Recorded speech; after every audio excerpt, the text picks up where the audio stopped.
You can drift in and out as you wish. If you got something to go to, goodbye. Thank you for coming at all. I see most of you picked up your hats on the way in. It's hard to miss those. So I'm going to start off with some Q&A first after my sister Rebecca's announcements. So this is Rebecca. Rebecca, what's your username on Reddit? The last Wight. I had to think about that for a second because we went through so many options of what it should be. It's like, should it be the least Wight? Should it be the best Wight? Should it be, what should it be? So we landed on the last Wight because Sam chose the lesser Wight. That's right. So I'm the last Wight on Reddit. And that is WYGHD because that's his last name. That's clever. We are here from 12 to 4. The first 2 hours are Q&A. So we shared all this on Facebook, but this is just a reminder. We're going to take a break every hour so you guys can hop up and get water if you need to. The bathrooms are going to be out the door to the left, go straight down the hallway, and you're going to think it ends, but it doesn't. There's bathrooms.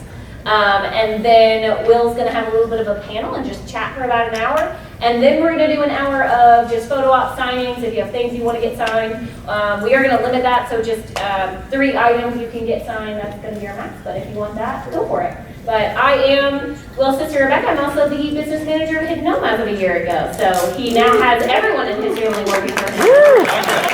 Yay, nepotism. Congratulations, Will. It's a long-term goal. You do all of us. Awesome. I feel like I've got to win the family.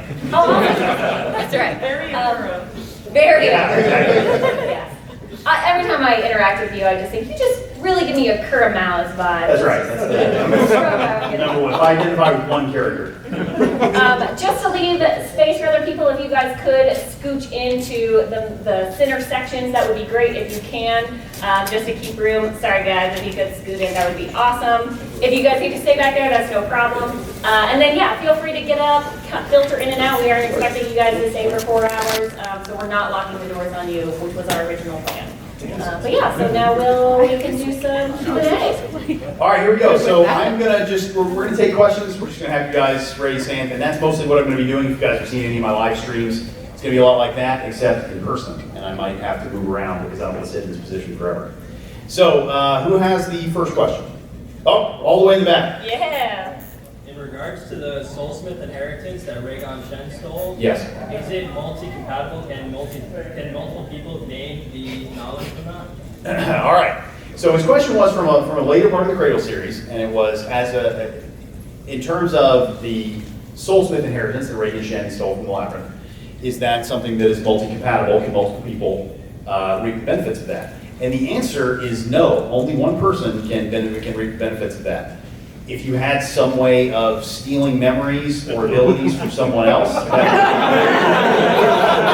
way that might, it's just a hypothetical thought. Does that count as a spoiler? I don't know. It's a hypothetical possibility that may or may not come into play. All right, second question. What we got? Yeah, also in the back. Man, we're all going way back there. Alright, so me and my roommate had an argument about this. If a dread god is essentially a herald, and Lyndon is part dread god and a sage, is he technically a dread monarch? So Lyndon now is kind of in a weird spot. So again, we're talking late game Cradle. So if you're not this far in Cradle, Get out. run. Cover your ears. Yeah, exactly right. So Lyndon at the end of DragonCon is in kind of a unique position. So some people have been very frustrated with that because they're like, I don't want any uncleared advancement. I want to really know exactly what he is. Well, they don't have a good term for him. So they're calling him a Dread God now. It's not 100% accurate, right, because he's unique. But it is still more like he functions as a monarch, but is constructed differently. So that's how I would put it. It's just he's kind of on the side of monarchs. They don't have a good It's like a place parallel. for it. Yeah, it's sort of like a parallel thing. It's a different branch of the tree. Got it. So yeah, and that's going to come into play in the next book. I guess what's the spoiler? No, not really. It's going to come into play. Hey, really quickly, now that he's been talking a little bit, does he sound good to everybody in the back? He sounds great. He sounds great. I just yell Heard it. So like ah. That's it. Just sort of shout. All right. What else we got? Dylan, actually, does that conclude your question, Dylan? Yeah. Great. What else Did you we got? win Yeah, that's. the argument? Did you win the argument? Yeah, who won the argument? Oh no. Uh-oh. I'm sorry. I defeated Dylan. All right. What's up? What we got? Do you plan to revisit like your other books, like Traveler's Gate, just like that world? That is maybe the #1 question I get, other than when is the next book coming out? Do I plan to revisit the other worlds? You know, I'm probably not going to go back to Elder Empire. I would like to. It's a cool system, it's a cool world, it's cool characters. There are dozens of us. Dozens. But I love telling new stories, so I'd like to do stuff. However, I gotta go back to Traveler's Gate. I've got to do it. Please. It's gotta happen. I really have to.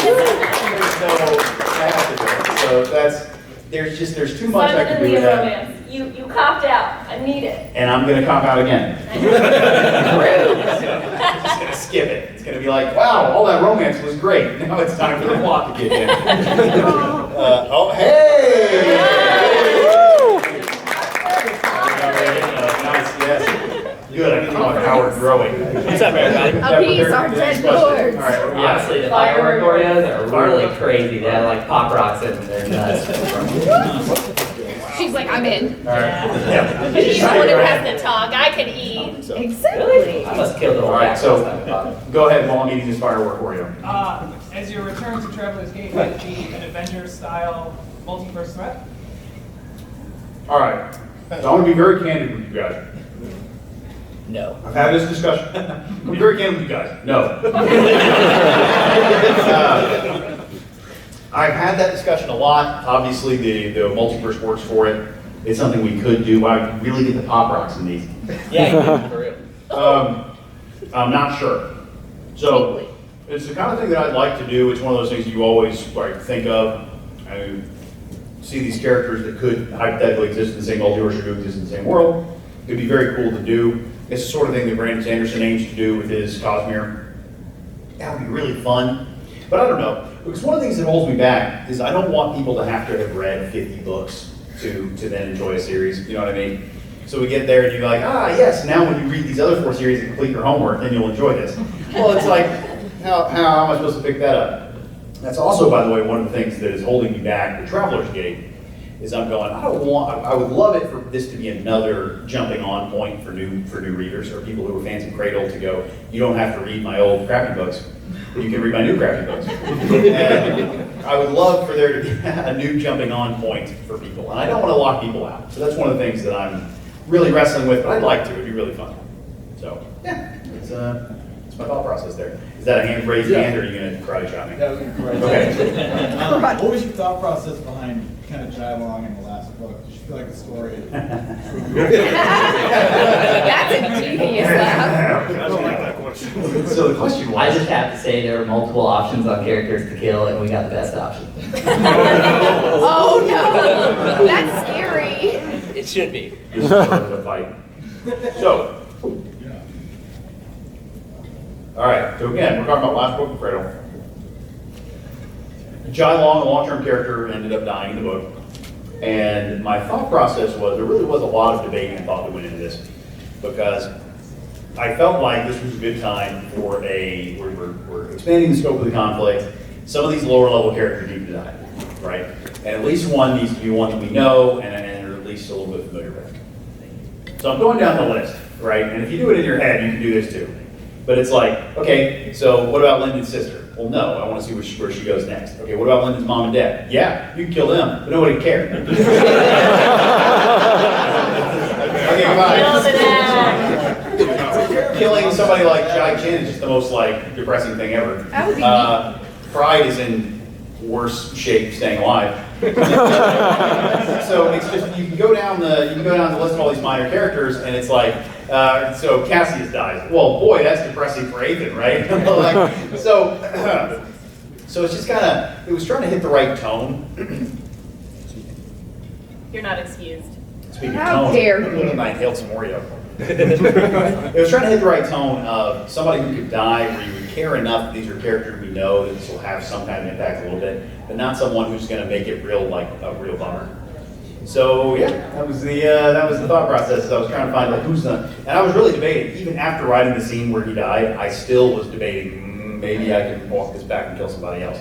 And the beta readers were very divided on that, where it was he was just going to go do something cool, and then you killed him, and then it was. Kill him. Good, he must die. Yeah. Those are the two stances, really. So, yeah, all right, what else we got? Oh, Sam's got a thing. Sam? Oh, I was just gonna say, I remember very clearly after I read the beta draft for Dread God, loved it, and I hated it. I hated Jadwal. I was like, no! And then, because you get that scene with him and Lyndon earlier in the book, which was one of my favorite scenes in the whole book, where Lyndon just flexes on him hard, and I love that. and then it got to that part, and we had probably like a 2-hour discussion at a resort in Disney about what to do and where to go. And it was just one of the hardest. I don't beta read. I just kind of get an earlier draft. That was one of the only times where I was like, I wish I could help with this and provide a different option, because I hate every option. So, I cried like 50 times. All right, Nate. For you, who is the most fun to write across all your series? So my answer to that for a long time was Bliss. And I still think that might be true. She's absolutely, her and Ethan are top tier for Right? me. Aren't they Yeah. fun? So, I right. So I really enjoy Bliss from Elder Empire. That she's just a very fun character to write. She can kind of do whatever. She gets to kind of Whimsical. Yes, she's whimsical. She gets to kind of do whatever she wants in the setting. The easiest characters for me to write are Ethan and Dross. Those are the easiest characters. I really The smart asses? Yeah, exactly. For some reason. So it's those are the ones that are easiest. I don't know.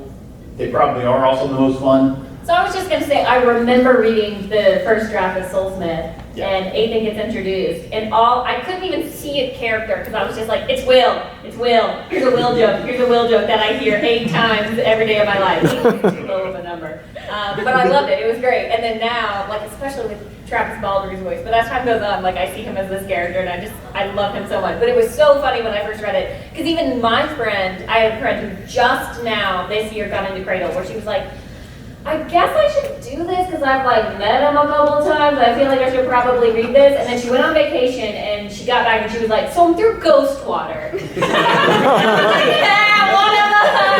And then she was like, no, I'm going to take my time with the rest of the series because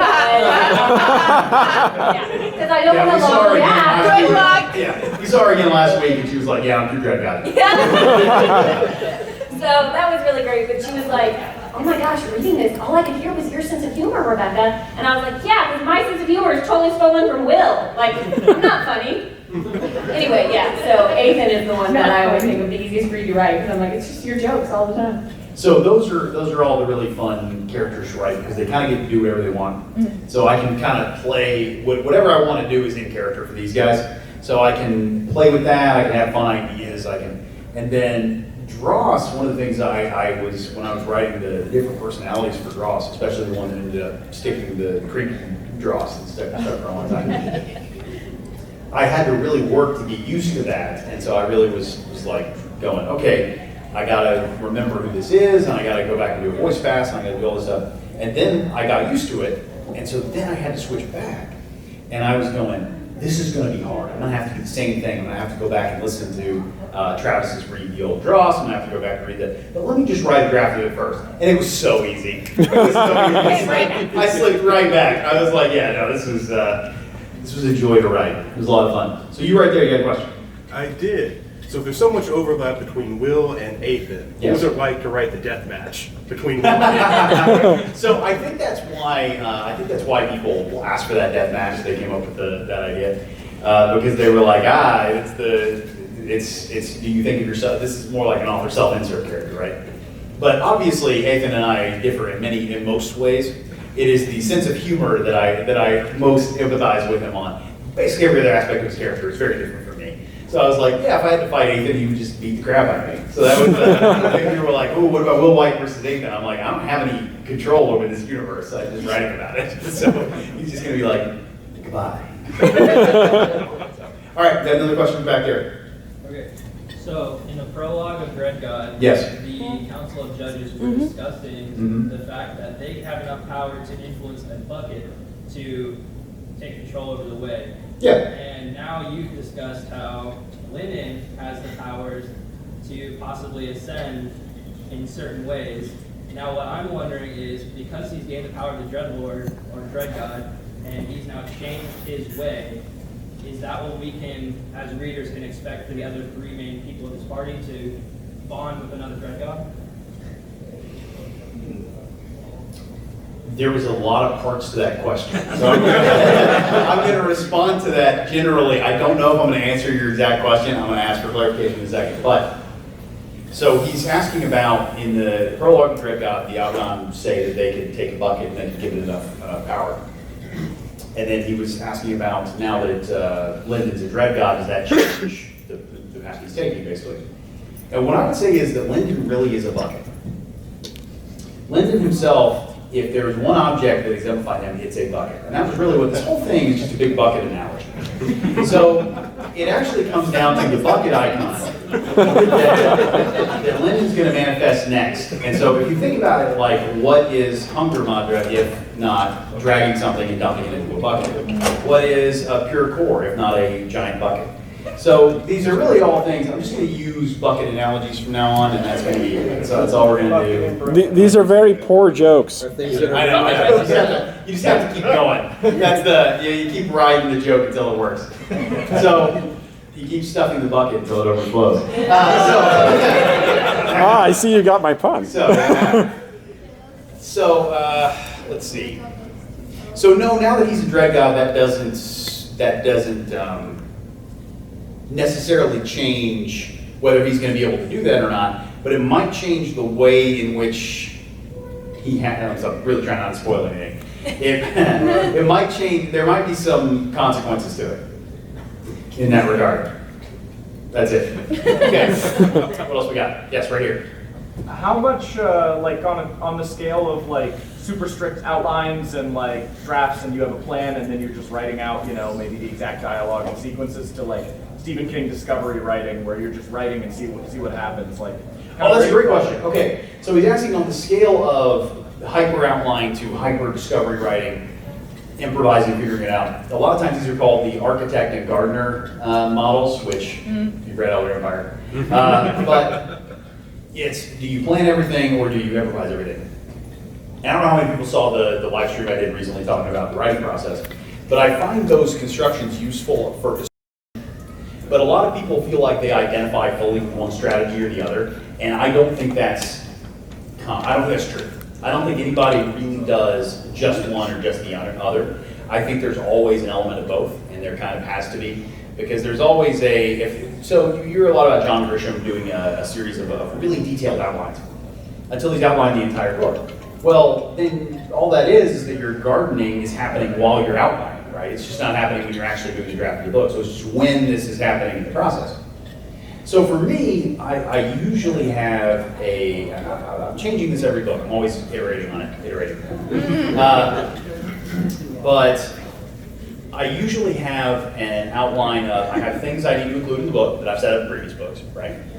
And then I have a general outline for the structure of the book and what the big conflict is and all that stuff.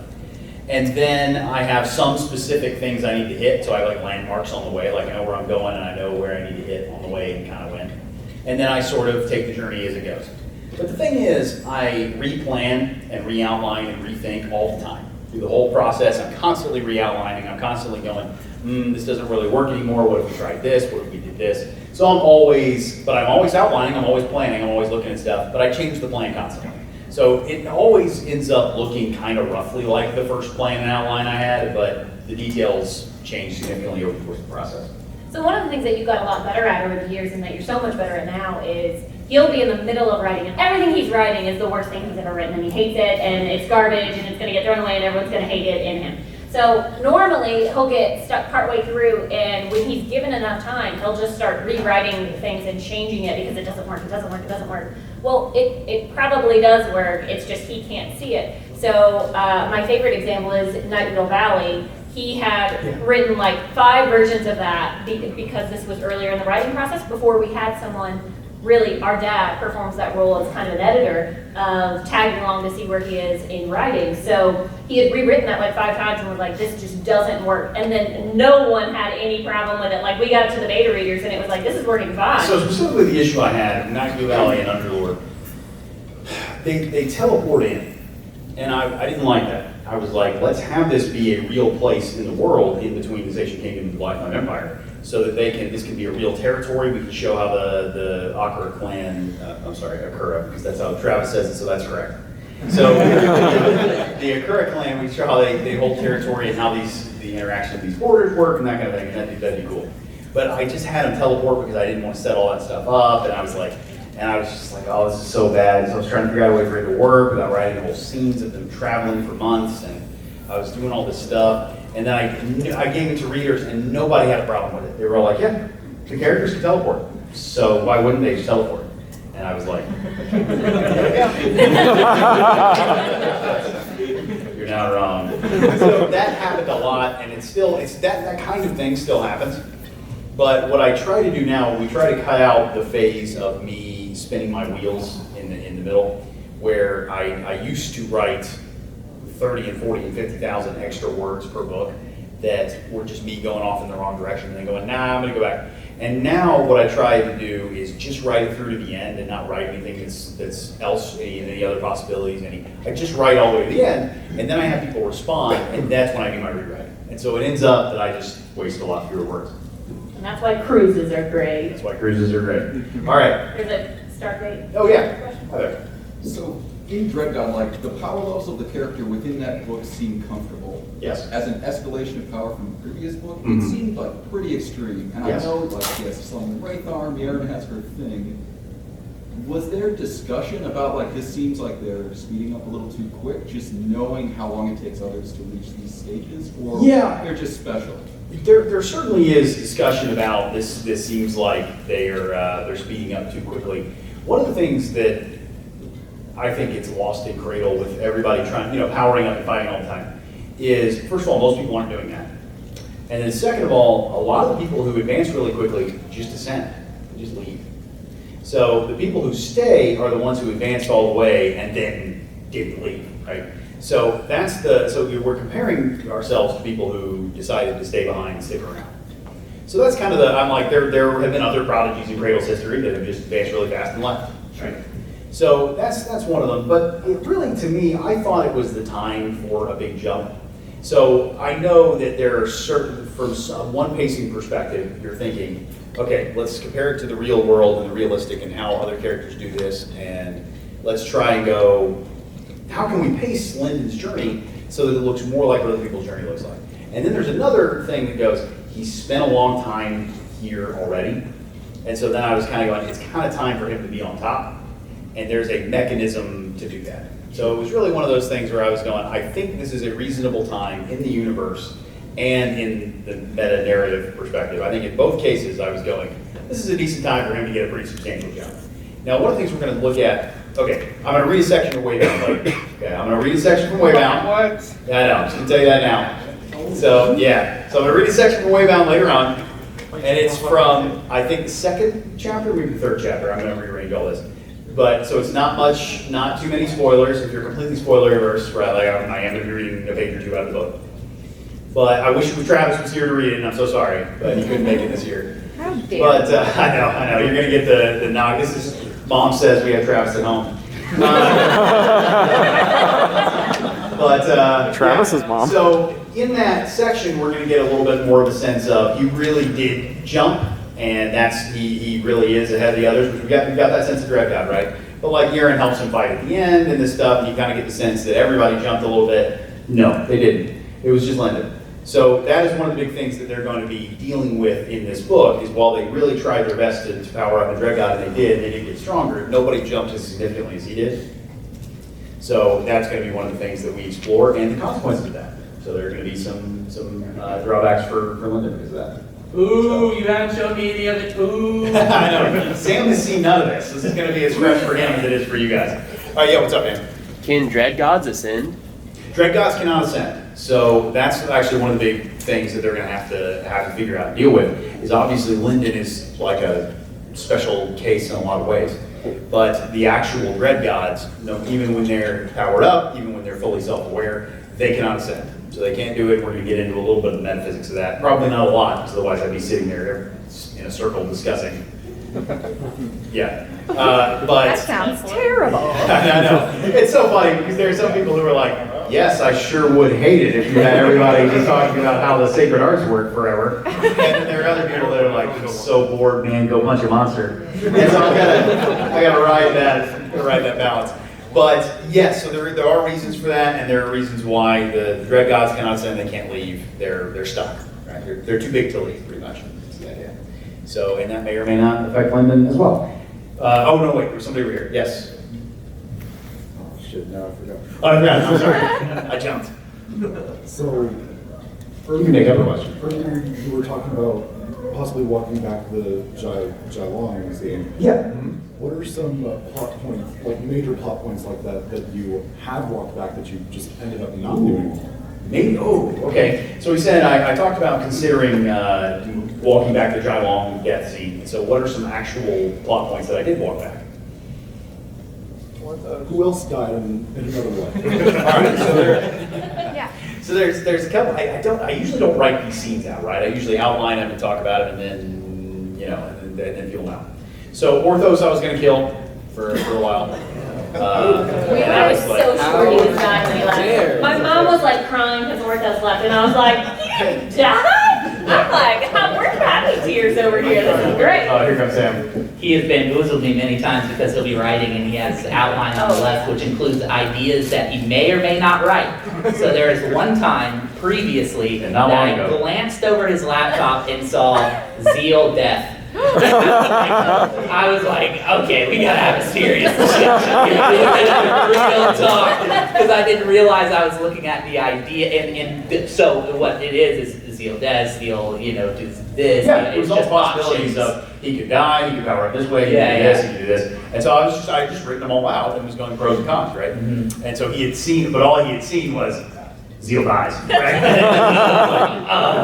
Yeah. So I do that kind of stuff all the time. So I very often, if you went and looked at my notes document, it would be like, yes, and then this is where Mercy kills her mother and takes over and becomes the new Dark Lord of Cradle. That's not real, that's why I made that up.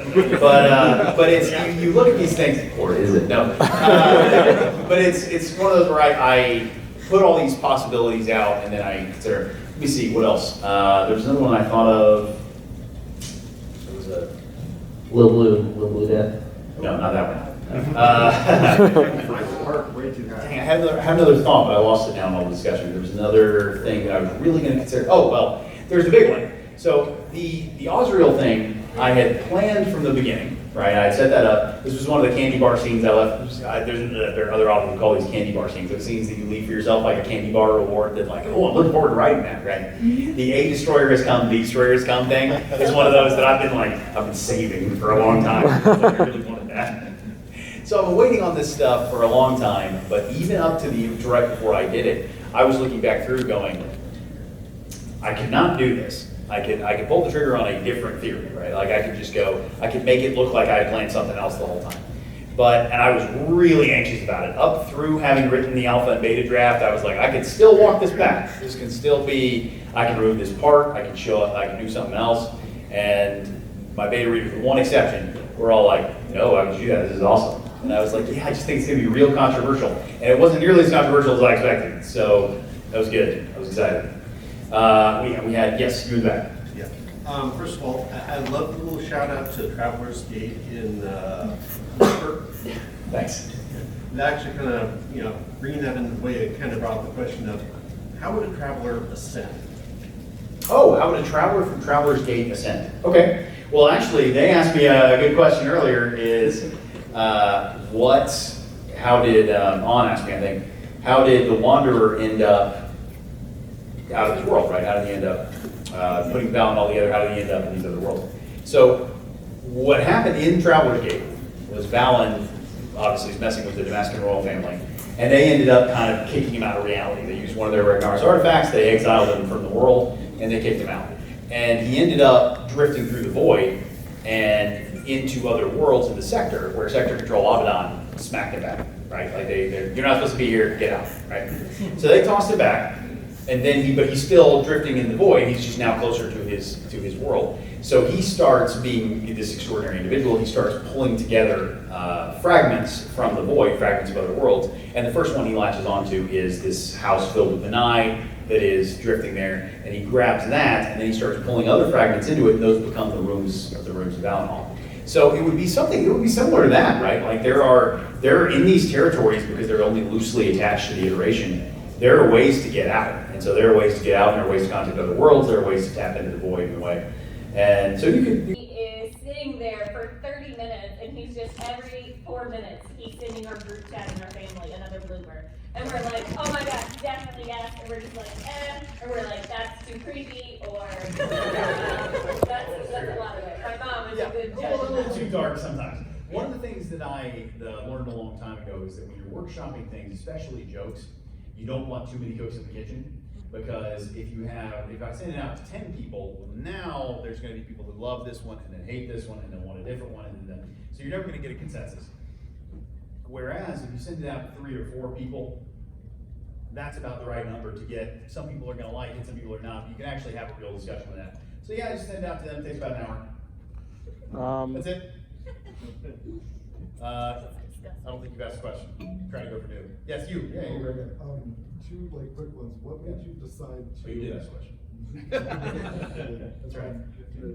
What made you decide to do the first bloopers? Like what made you choose? What made me do the first bloopers? Yeah, great. That's a good question. And also, what stage of advancement was Lee Marcoux? What stage of advancement was Lee Marcoux? Spoilers. So then the first advancement or first bloopers was I read a lot of manga, and they do omake all the time, right? And they do omake all the time, which are just basically like bloopers or non-canon jokes that they do at the end of the chapters.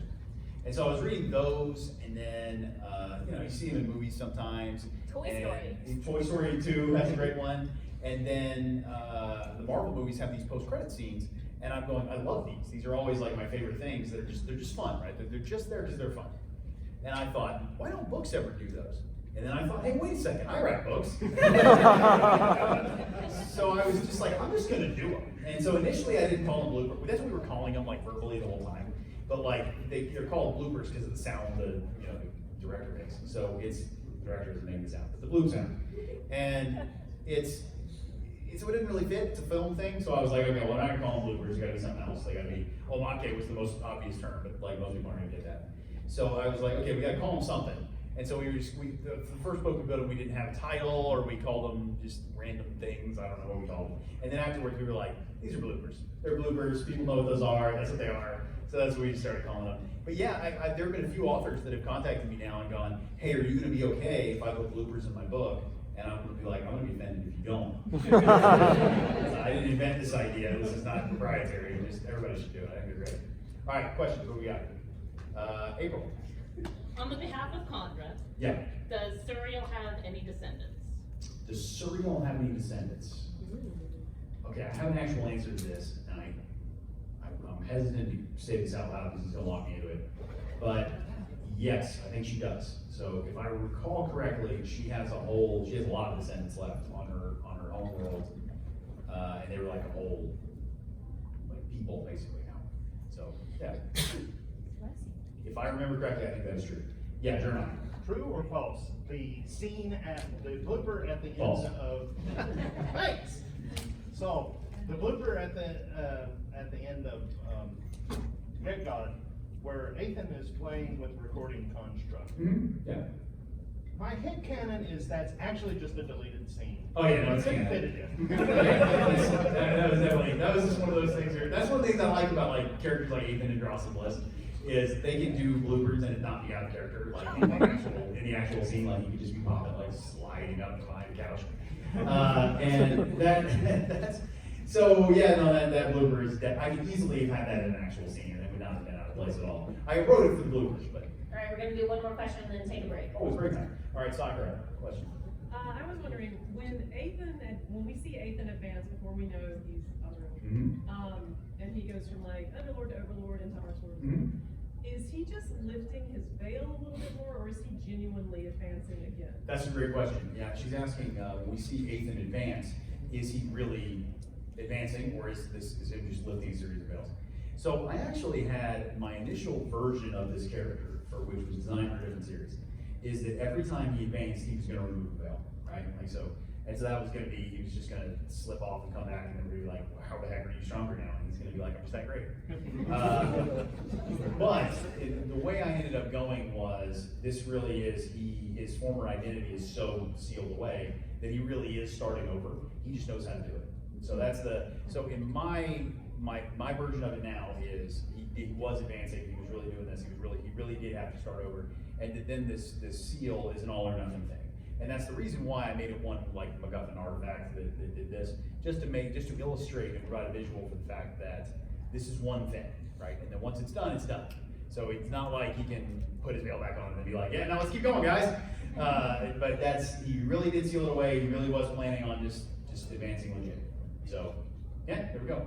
I'm gonna go take a break so that I don't choke and die over the next several hours.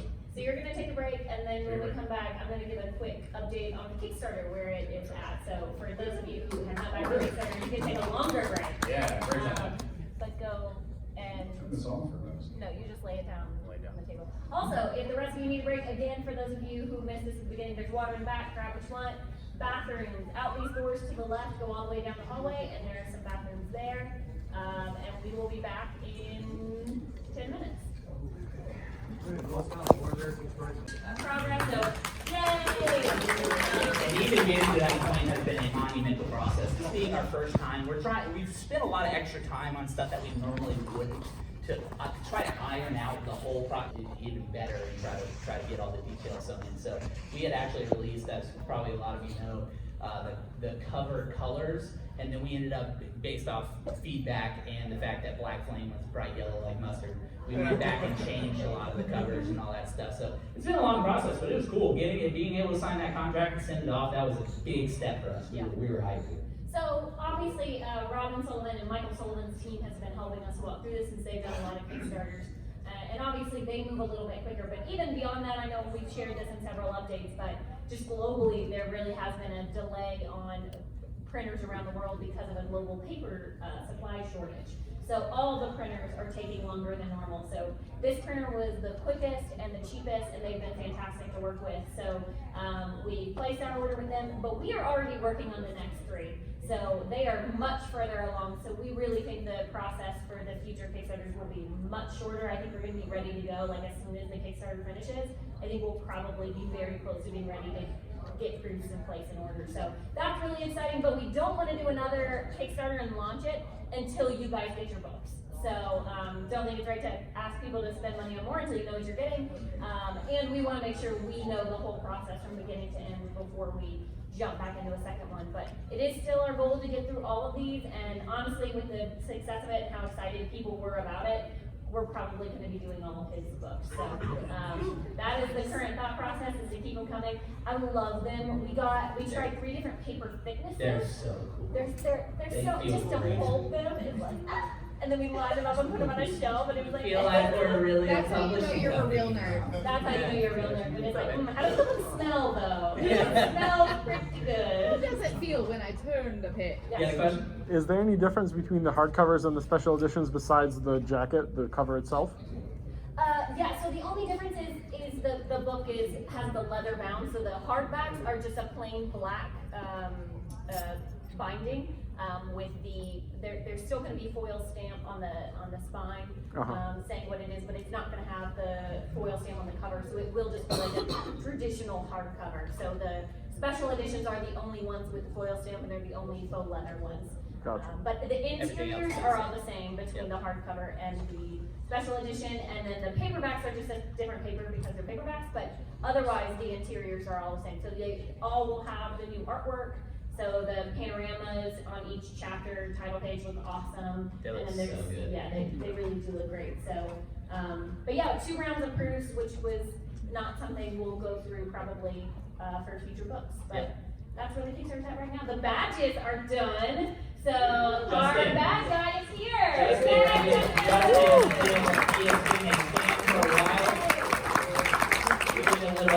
For those of you you were here last year, we had little badges that were the add-ons to the Kickstarter, and they look fantastic. And it was really cool to be able to work with a fan because he knows, you know, what him and his family have been awesome, and one of our other friends as well. And he's great. And he actually brought some gifts as well to give out first come first serve to the end. So that's pretty cool. Thanks for bringing those, Justin. You're a cool guy. I like you. Also, Sam, have you introduced yourself, by the way? Does that oh, hey, I'm Sam.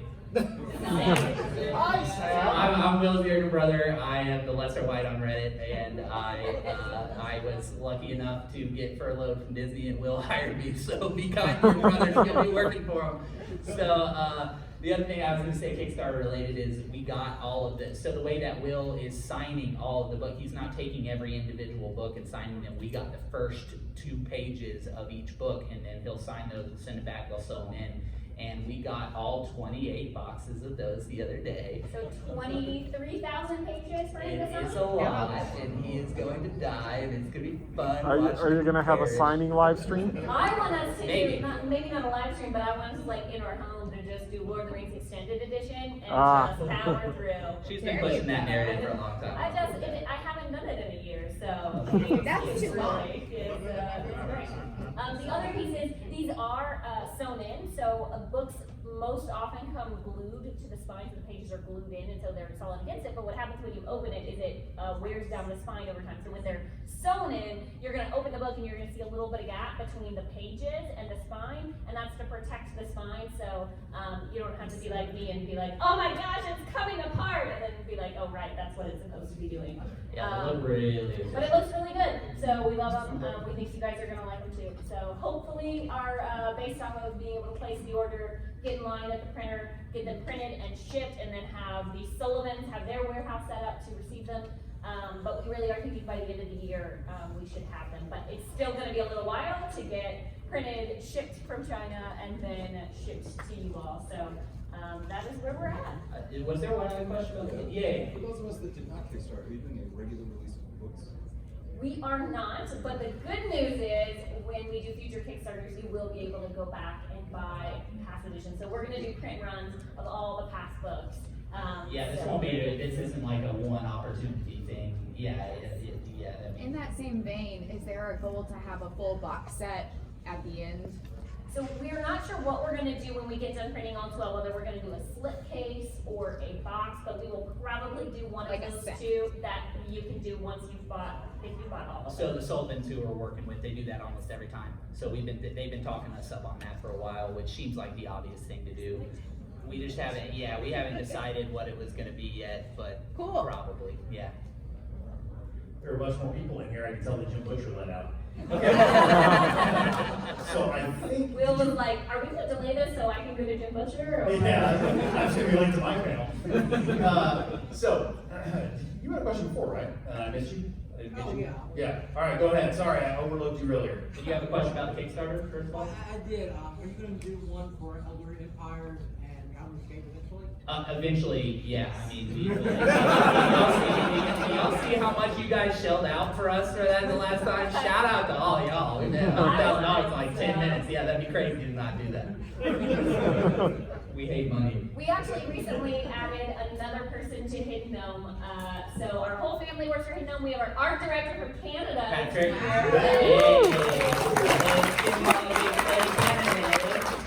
So another member of our team, Maria's here. She does like everything else.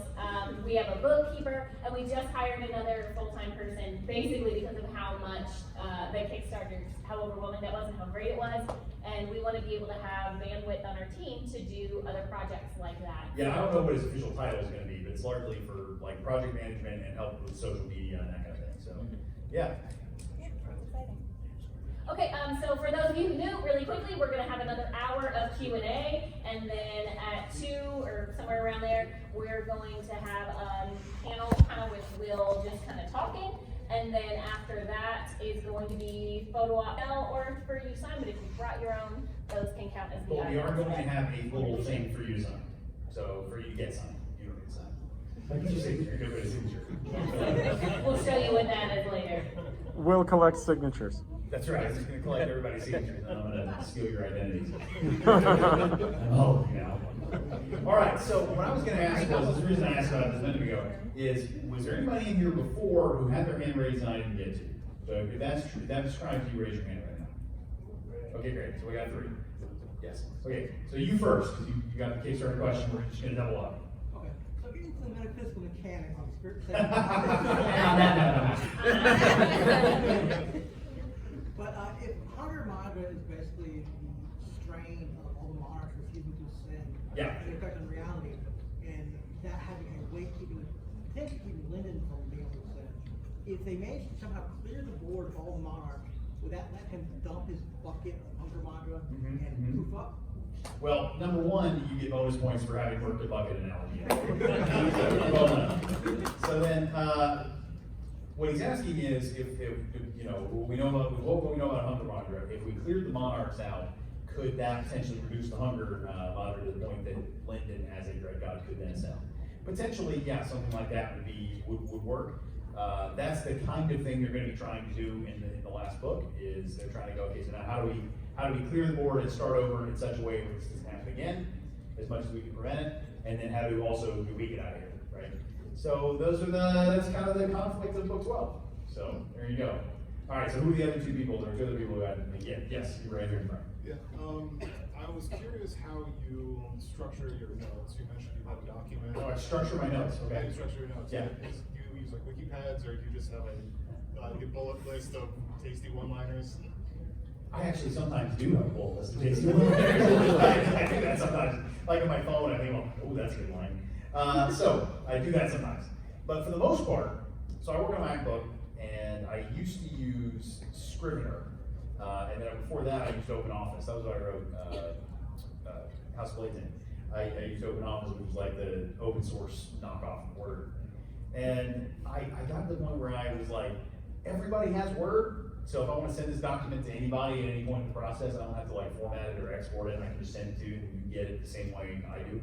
So I just write it in Word, just like you kind of would expect. So I just write it in Word, and then my notes.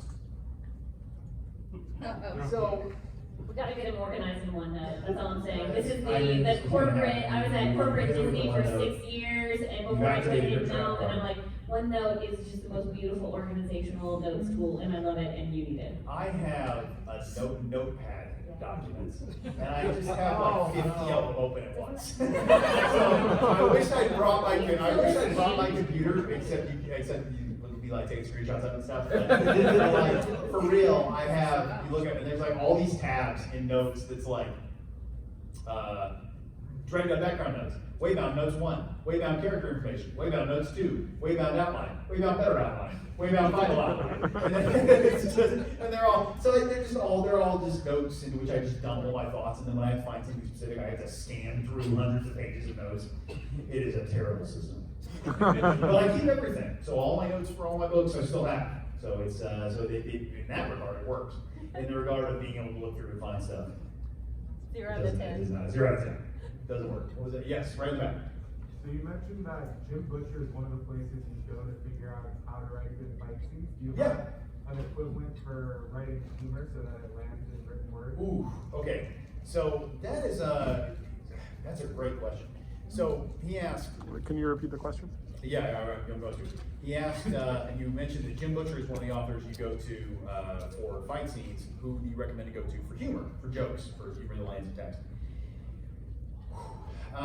So I don't do that as much. I mostly just go, haha, that's funny, right? Or vice versa, I write it and they go, that's funny. But Terry Pratchett is the obvious one to go to.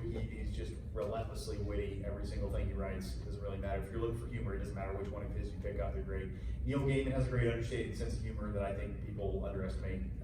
He's really very clever. There's a lot of people who write sort of satire, kind of that kind of tone. I think those are great to go to, but one of the other things I think you can go to is scripts, screenplays.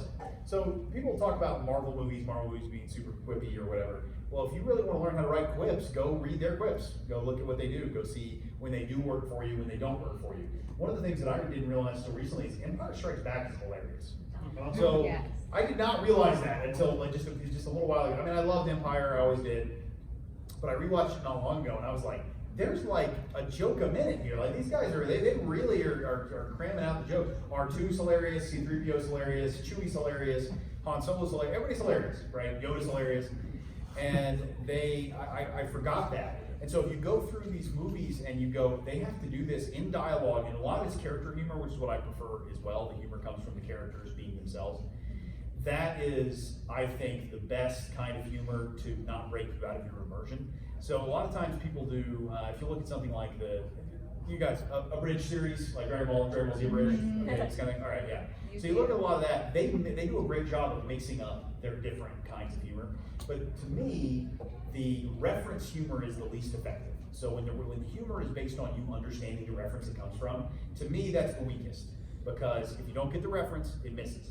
And there's a time limit on that, because these are always cultural references, and culture changes. So if you're making a reference to Star Wars or to, in this case, Dragon Ball Z, but to something that is something that everybody knows, then that's going to last a while, right? But for the most part, you're going to make these references to things that you think everybody knows, and then it's going to age out, and it's not going to stand the test of time. But their best stuff comes from character humor. So if you guys, a lot of people nodded when I said Dragon Ball Z Bridge. So to me, that is the way to watch through the Dragon Ball series, the Dragon Ball Z series. They really tell the story, I think, even better than the actual show does. First of all, because a lot of the filler and stuff is cut out. And second of all, because the characters are consistent. And the characters are versions of themselves that were, for humor, exaggerated, but as a result, they became kind of the definitive versions of themselves. And some characters who had no standout traits now have a reason to be there. So Krillin is constantly making jokes about him being Krillin. And then, and Tien, who really has no role in the series, is now the straight man. He's the one who never tells any jokes, and takes everything completely seriously, and has this kind of like wry outlook on everything. And the way they interact with different characters, that's character humor. That is how the characters interact and debating and bantering. And so then since the series, they stopped doing the series at the end of the Cell Saga, they've been doing these unique animations with Dragon Ball Z characters. And so they've been going through their own scenarios, and those are amazing, they're great. And they're a great place to go to study humor. So I also want to just talk about Will's humor for a minute, because Will is never going to not write books with a bunch of jokes in it, because it's basically impossible to have a serious conversation with Will without a bunch of jokes. So every time we have to sit down and be like, okay, we're talking about the serious thing, and then I'm like, how many minutes is it going to take for you to get your jokes out so we can actually talk about the thing? So that's the harder part, is like, hey, Will, write something serious and heartfelt with no jokes. And he's like, yeah! And he like falls to the ground. So one year for Mother's Day, we were like, Will, you've got to write Mom like a heartfelt thing. This means so much to her. She's a words of affirmation person, like these heartfelt emotions. So he was like, and we were like, write her a poem or something. And he hated it and hated it, and he groaned and cried. He's a professional writer who's written 20 books. And it's like, write her a 3-paragraph poem, you coward. And then he did it, and it was fantastic. And he was like, this is so bad, it's horrible. And then she wept for like an hour. It was It felt so cheesy and just so like, yes, Mom, I love you. You get it, right? How great was this thing he wrote? Wait, this was for My my mom. 60th birthday. Yes. It was a monumental thing, and it was awesome. And I mean it a lot. Every time. It was wonderful. Yay, my little guy. So one of the main Also, she's our merchandise manager, so you can thank her for all the hats we have here today. So the thing that got me around the corner on that was, and then you all hear me say this a lot, I talk about target group a lot, I talk about the reader, it's about the reader experience. And that is, it's not about the experience you have as the writer, it's about the experience you're trying to get to the reader. So you're thinking about, what does the reader want, what does the reader appreciate, what kind of thing does she like? And so I don't like these sappy, sincere things. I'm like, stop. But she does. And so therefore it was like, okay, I gotta get out of my comfort zone, and I gotta say these things that I really do feel and believe, but that saying them sounds so artificial and sounds so cheesy that it feels inorganic to me because it's too sappy. So I had to go, okay, well, this is not about me, it's about her, and then how am I gonna say something that is gonna communicate to her? And that principle, while it was hard for me to apply in this case, is still how I write all the books. It's how I decide what goes in the books, how I decide what direction the plot takes, and it's how I recommend everybody writes. So that is, yeah, that's kind of the takeaway there. All right, new questions. Yes, sir. So your Kickstarter announcement video was hilarious. Well, what was your reaction to seeing Sanderson's Kickstarter? Oh, I was very excited. So I did a little bit of I did like an appreciation thank you video after that. But I was with my friend, I was hanging out with my friends, and we were playing Magic. So we were drafting, I was drafting a deck, and somebody sent this to me, somebody let me know, I don't remember who sent it to me. But they sent me the video, and I was like, oh, did they really? He said skip to this point in the video, so I did because I thought it might have been.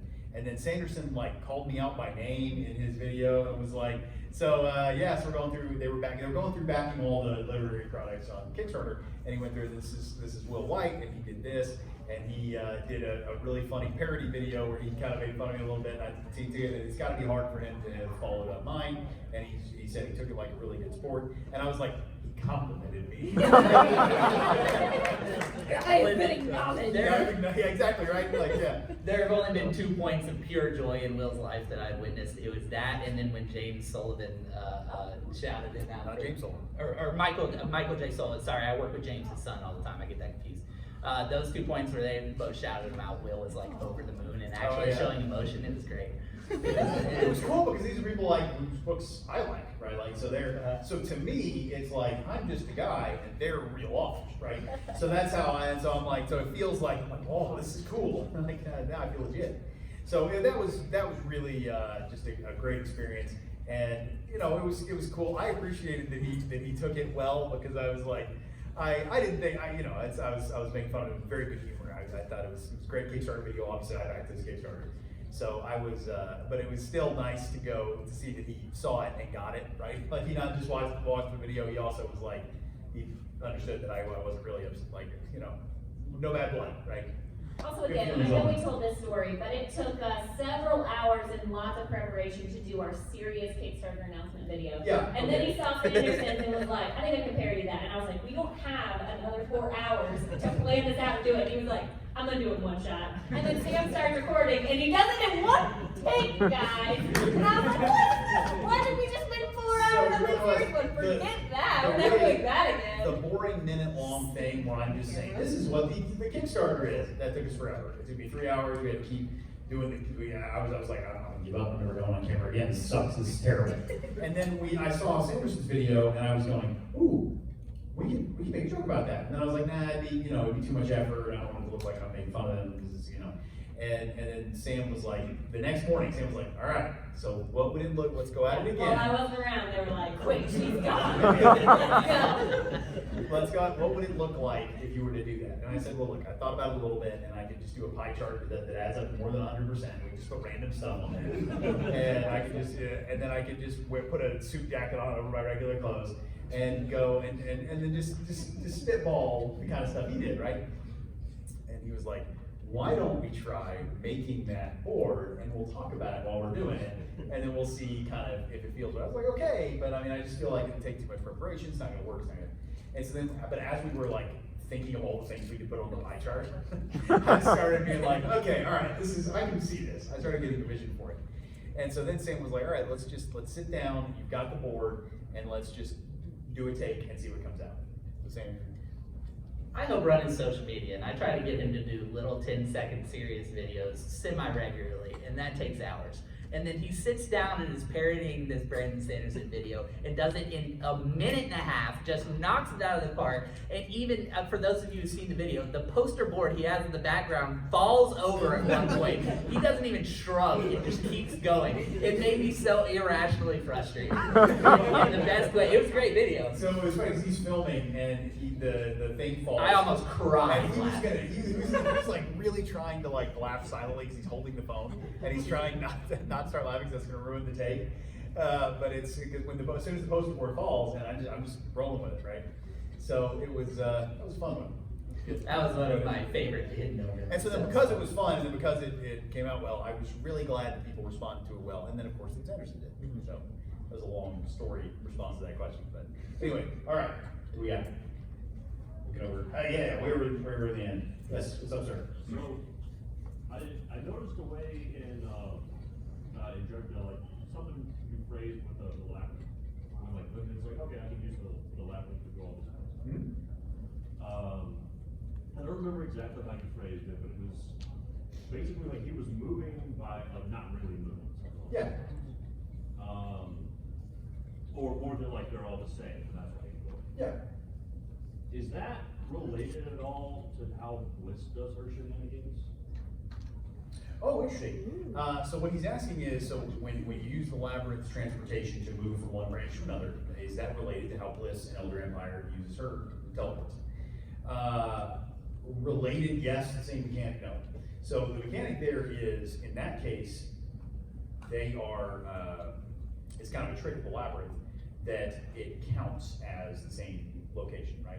So it feels like it costs the amount of energy that it would be if you were just moving from one side of the room or one house to another, even though literally speaking, they're further apart.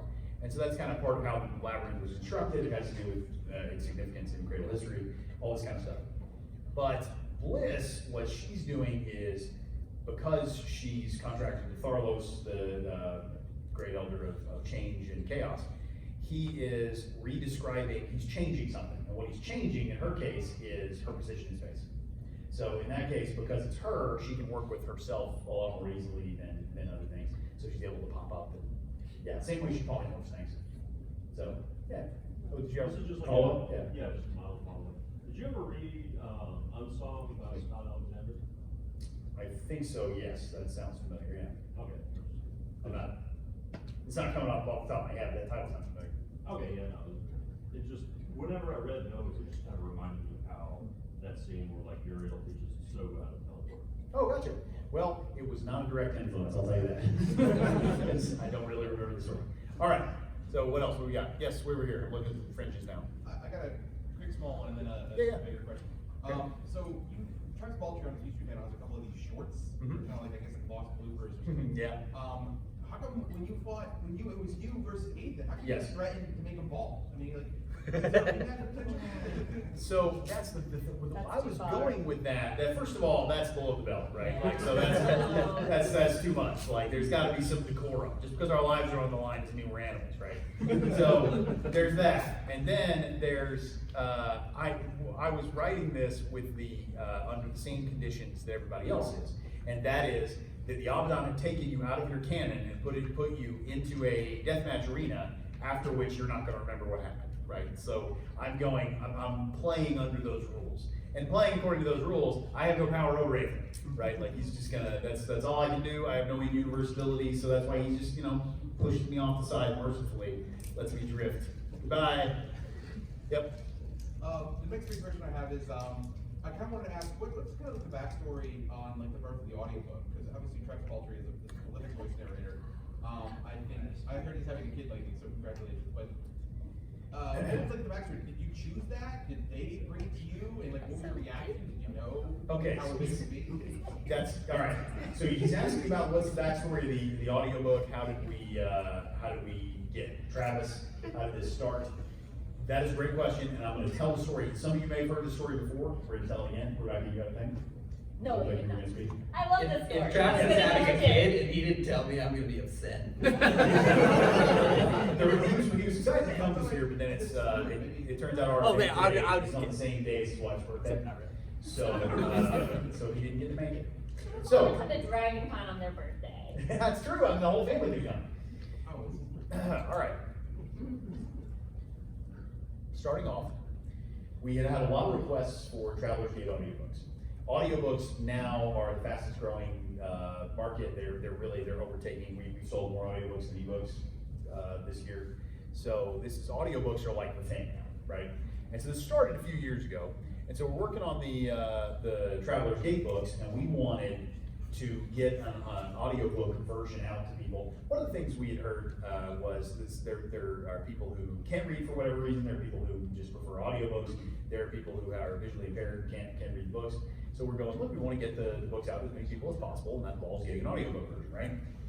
However, we wanted to maintain as many of the rights as we could, and we felt like we couldn't afford a real narrator. So I read the Traveler's Gate books, I recorded those. I learned a lot. I'm glad I did. It was a great growing experience. So that was something that I don't regret that. We couldn't afford it at the time. One of the things we did was It's a really diplomatic way of putting it of how much he hates listening to his voice. I hate it.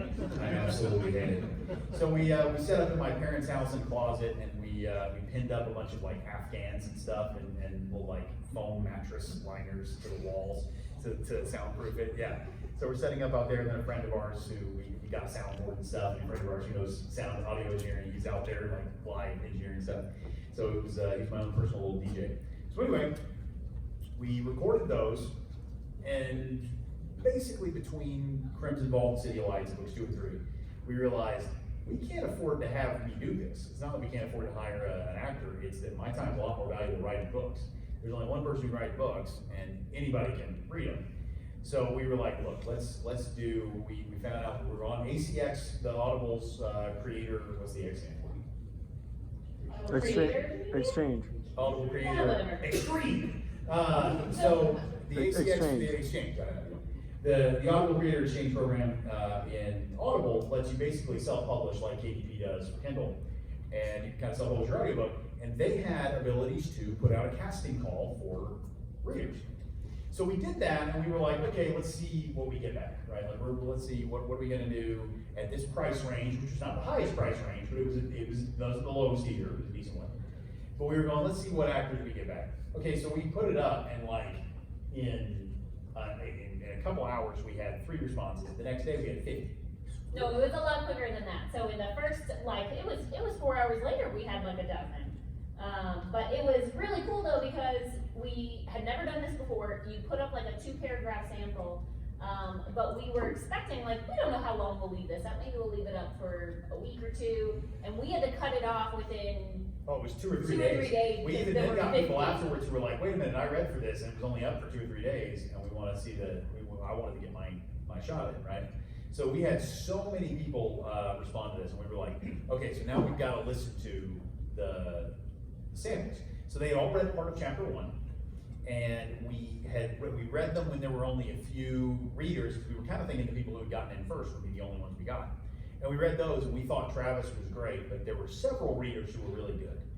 And one of the things that drew us to Travis is he did character voices. Not all of them did. Not everybody did. So people just read them. And so Travis did these great character voices. So we were like, okay, we like him, but then we got 50 more, right? So we were going, okay, well now it's definitely the one we picked when we had 3 or 4 readers. It's not going to be the one we picked when we had 50 readers. So we did a bracket style tournament. So me, Sam, and Will have listened to all 50 of them, and what we did. So we listened to all of them, and Sam was the one who at first didn't really like Travis Baldry. Yes. And so Sam and I regret that every day of my life. Yeah, I love calling it out because of how embarrassing it is for you. But Will and I loved it. But like you said, he was one of the first ones that we thought after we listened to 50 of these, he's not going to be in our top. So yeah, bracket style. So we did a bracket style tournament where we all had our top, whatever, 16. And then we narrowed it down to go, okay, so anybody who overlaps, and then we got to choose. Sometimes we listened to them head to head, and we were like, which one wins? And so we all had our own opinions. And Travis made it into everybody's top 3. Yeah. So because of that, we were like, it came down to some of these people. What we didn't realize is how many awesome applicants there were on ACX. So many of these readers actors that had been on Law and Order. There were people who had been like real stage actors. There were people who had gone to Oxford. There were people and I'm like, they had such cool resumes, and they sounded fantastic. So basically, anybody who ended up in the top 10 would have been a great narrator, right? Like, so they were all really good. Over 50, and 30 of them were great. It was really impressive to us. We could not. And the other 20 weren't bad, most of them. There were a couple of people who were clearly just, you gotta shoot your shot, right? But most of them were very professional and really just top tier people, like legit actors and stuff. And so our second choice, we ended up with 3, but I only really remember 2, because it was Travis and this one other guy who sounded fantastic. His narration was great. I don't remember his name, but he didn't do character voices. And so we ended up going, okay, so Travis sounds just as good if he does character voices, so we're gonna go with Travis. And we contacted him, and he responded quickly, and he was great to deal with. And so very quickly, right, like that's additional points. So we're already like, okay, so he's already cool. And then he recorded the book, and one of the things he did is he was developing voices for this. Is he talked to me, and was going, I have this vision in mind for Yara. What kind of accent are you thinking? I'm thinking these actors, I'm thinking these. And so he's really going in, trying to develop the accents for the different characters, and here's what he's thinking, and here's the different voices he's thinking. He takes the pronunciations, he sent me a pronunciation list, it's phonetically sounded out of every new word in the book, and going, okay, how do you pronounce these? This is how I'm gonna say it. He was just great to work with. Every time we talked to him, he responded quickly. He was just extremely professional, great to deal with, and then we just loved his output. Yeah, so one of the things that we were not expecting when we hired Travis for one book was for him to become the voice of Cradle, the voice of Hidden Gnome. And we definitely see that continuing with future series, because it's not just the fact that he's a great narrator, it's that he's just phenomenal to work with. So that's what we look for in a company with everybody we work with, is that they communicate well, they're professional, they underpromise and overdeliver, and that's just Travis. So that's the part where we're like, man, we lucked out because we just picked this guy because he did a great voice. Yeah, we picked it just because we really liked his reading. And then it turns out he's also fantastic to work with. So it's just, that's really the complete package. He's great. He also is a fantastic illustrator, game designer, programmer, and writer. It's not fair. So I burn with jealousy. Yeah, what's up? Two little things. Number one, do you ever write anything just to hear Travis read it? And two, that's the only reason I write anything. Right. And two, was the kicking Ethan scene originally a blooper? It was not originally a blooper. I wrote that scene just to have, because we're going into a lot of like dramatic, heavy stuff, and then there's a lot of there's a lot of lore coming up. There's a lot of, and I want to have some character moments where they're just kind of light and interacting, and it's fun to read, and it's just they're not just fun, right? Just pretty fun stuff. So I wanted that there, and that was one that I was like, but I wanted to go a lot harder on it, and that's why it's a real scene, and then it's a blooper also. Okay. Because I really wanted to double down on it.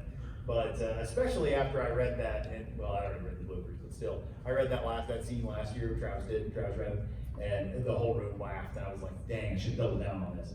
But anyway, I like it. But you also wrote the Sesheftanaz blooper. Hey!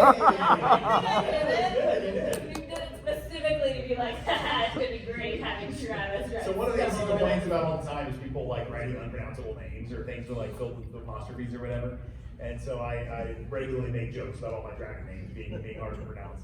And so that was one. The blooper thing was really about nobody could say Sesheftanaz's name. But I was like, yeah, it's anyway. All right, next question. Yeah, sorry.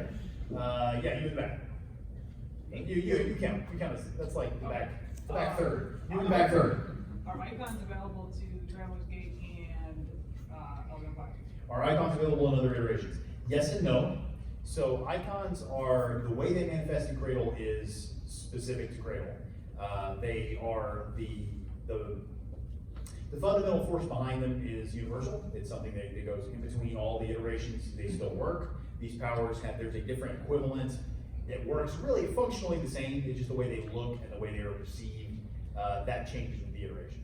So the way I think of it is, this is something where each world has its own perspective on this system, and that is then reflected in how it looks in reality. So yes and no. It's the principle is the same, the manifestation of it is different.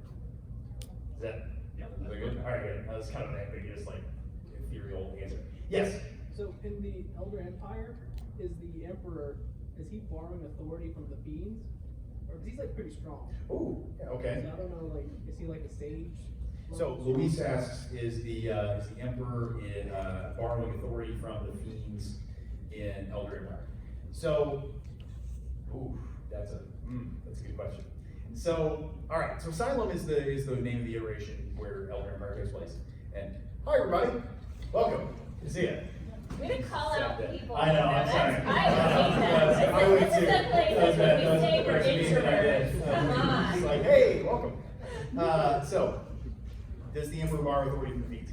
A little bit. That's another kind of probably a yes and no thing. It's there is some degree to which he is borrowing a little bit of authority from the Fiends. He's he was educated by one. He was so the world is shaped by them. He's in this prison. The whole reason he was able to grow the way he did is because he's trapped in this fishbowl with them. So in that way, kind of. But honestly, I see the Emperor as a monarch level more than anything, even though his combat ability he'd get wiped by anybody in Cradle, right? Like, so probably someone much below monarch would still probably juggle it. But that's because his power system is not made for combat. So this is something that he was able to fight the fiends in the universe, right? So the way I see it is that he is monarch level in authority. And because of that, he can do global scale feats, like a lot of things you see him doing in flashbacks and a lot of things they talk about him doing. Because he has a lot of authority over the fabric of reality and incineration. I would say that. And that has to do with who he is and being a unique individual in this world. So, yeah. So it's indirectly related to fiends, but is he straight up borrowing their authority? No. Yes, sir. Is there any connection between the significance of items that we explore in Reaper and beyond, and then intent in Elder Empire? Absolutely, yes. So again, coming back to the icon thing, these are all sort of different ways they understand some of the more fundamental principles of reality. And so this intent thing and the significance and purpose and the metaphysical properties that items have, this is an iteration property that things have, and there's different worlds understand it differently. So, Sage, so. So there's like the 7, 8, 9-ish kind of super icons basically that the Abaddon represent, right? Yeah. Is it possible to for someone in Cradle to directly manifest one of those? Sure. Okay. Yeah, you can manifest the Phoenix icon, or you can manifest the Fox icon, or anything like that. It would probably look differently in Cradle than it does for them. They were ascending under very different circumstances. So probably so he was asking, is it possible to manifest the icons that the Abaddon used? Yes, it's possible, but it wouldn't put you on the same level of power. You can you're kind of walking up. It wouldn't be any more powerful than the other icon. That's the idea. So, yeah, all the way back. So I know you said that when you're trying to write your scenes, you cut anything that doesn't advance the plot or the understanding of the character. How do you measure that against having to have an establishing shot so that Lyndon isn't just punching dragons into black voids? That advances the plot and your understanding of the characters. So one of the things people talk about, I think that I have a different understanding of what is necessary to a story than a lot of people do. So what he's asking is, you say all the time you cut things that don't advance the plot or your understanding of the characters. But then people go, well, no, sometimes you need unnecessary scenes. No, you don't, or they wouldn't be unnecessary. So he then asked, what do you do with the establishing shots? So like you're setting up who's here, what is the character doing, where's this place, so that Lyndon's not punching dragons in a vacuum. Well, if it's necessary for your understanding of the plot, then it is plot necessary. And so I think people misunderstand one of the things. So you guys anybody watching House of the Dragon here? The latest Game of Thrones show? Yeah. Okay. So that show is all about political machinations and the relationship to characters. There's very little dragon punching. But it's paced really well because every scene has to do with either you're advancing your understanding of the character, or a character is attempting to do something for their own motivations, or it is advancing the story of everything contributes. All the scenes so far in the first 2 episodes are contributing to a whole. So while that is not super fast paced and it's not super like boiled down or whatever, I would go, cut nothing. This is great. This is fantastic. None of this is wasted time. This is all there for a purpose. So I think when I say cut anything that's a waste, people go, well, a lot of times there are scenes that don't directly advance the plot, but they still contribute to your understanding. And I go, yeah, you need those. Those are so key. All right, wait, so that was Karen. Yeah. Yeah, how are you enjoying writing about plasma bolts? How am I enjoying writing about plasma bolts? I will get to that later. All right, I think you had a question, right? Somebody? Yes. Yeah, okay, good. How has your fan base sort of influenced writing Cradle? How is my fan base influenced writing Cradle? Him. All right. So again, this is another one. I said this earlier, but I'm gonna be a little more candid with you than maybe I perhaps should. But okay. I love meeting fans. I really enjoy meeting you guys. One of the things that I just really appreciate the most and makes me really feel like writing is worth it is to see people enjoying and engaging with the books in the same way that I did with books I love. So that's just cool, man. It's just really fun. So I'm writing the books going, I want to give people experiences and feelings that I have reading other people's stuff. And then when I see people who are, you know, wearing shirts and you're coming to an event and you're talking about it and you're asking questions that I would wonder if I was in the thing, that's just cool, man. It feels really good. And so I really enjoy all of that. But there is also this increase in pressure and there's this increase in expectation. And there also is, it's just a lot of people. So I end up not being able to interact the same way I like to. I really like to talk to people one-on-one. I like to talk to people, I like to engage people on social media. I like to talk to people, I just like talking. And I also even like discussing and debating parts of the books. Like you can disagree with me. You said you disagreed with me earlier, that's fine. That's totally cool, I'm good with it. I like that. There's a lot of things. One of the things I do, I come out of a movie and with my friends or family or whoever I go to the movie with, and I often am tearing it apart and they're going, did you not like the movie? I'm like, no, I loved it, it was great. I'm just tearing it apart for fun, to see how it works, this little thing sticking. So I enjoy that stuff a lot, but then it's just the more people there are, it becomes harder to do that in mass, it becomes harder to do that one-on-one. And so it's just, there are a lot of challenges that come with scaling up a fan base. And one of the ways I've said it before is it's like you've got the awesome, cool, good feelings tank, and then you've got the frustration tank.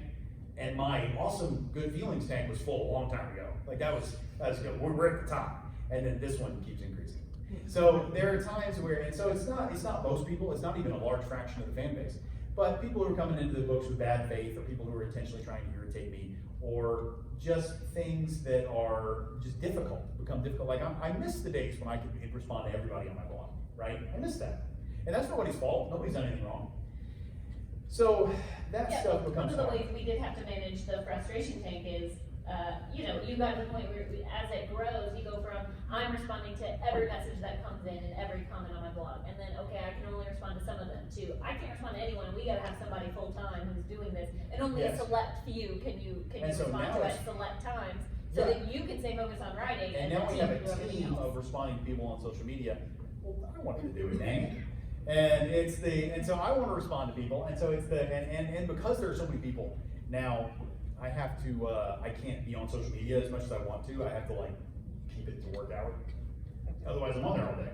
So it's just one of those things where that's hard to manage, and so it's one of those things where people, you always make the joke, including me, I do too, where it's like it's the DJ Khaled Suffering for Success. It's the first world problems, right? Oh, my fan base is too big and too enthusiastic. Right? I can't keep up with them all, right? They love the series so much. Yes, it's a good problem to have, but it really is one of those where it still is something I've got to learn to manage and I've got to learn to work on.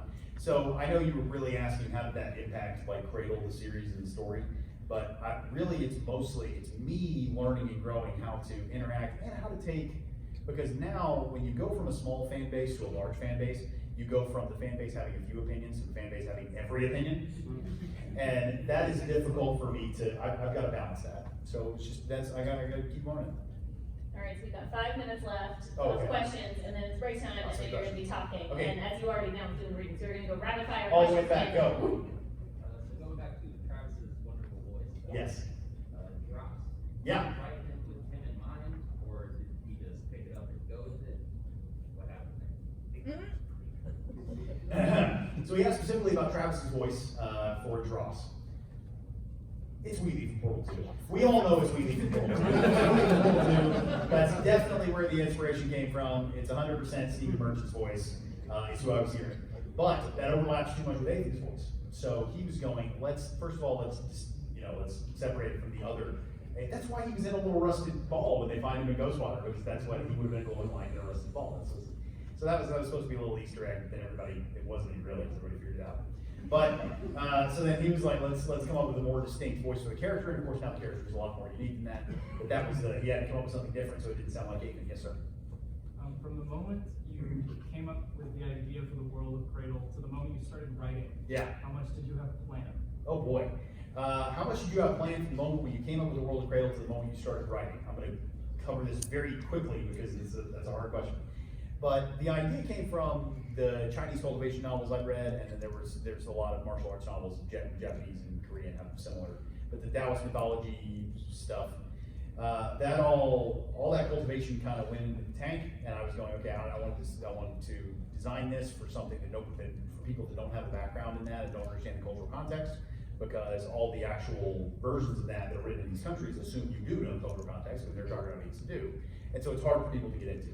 So because of that, I had the broad strokes of the purpose of the world and the idea of the story locked in. I had a lot of the specifics locked in.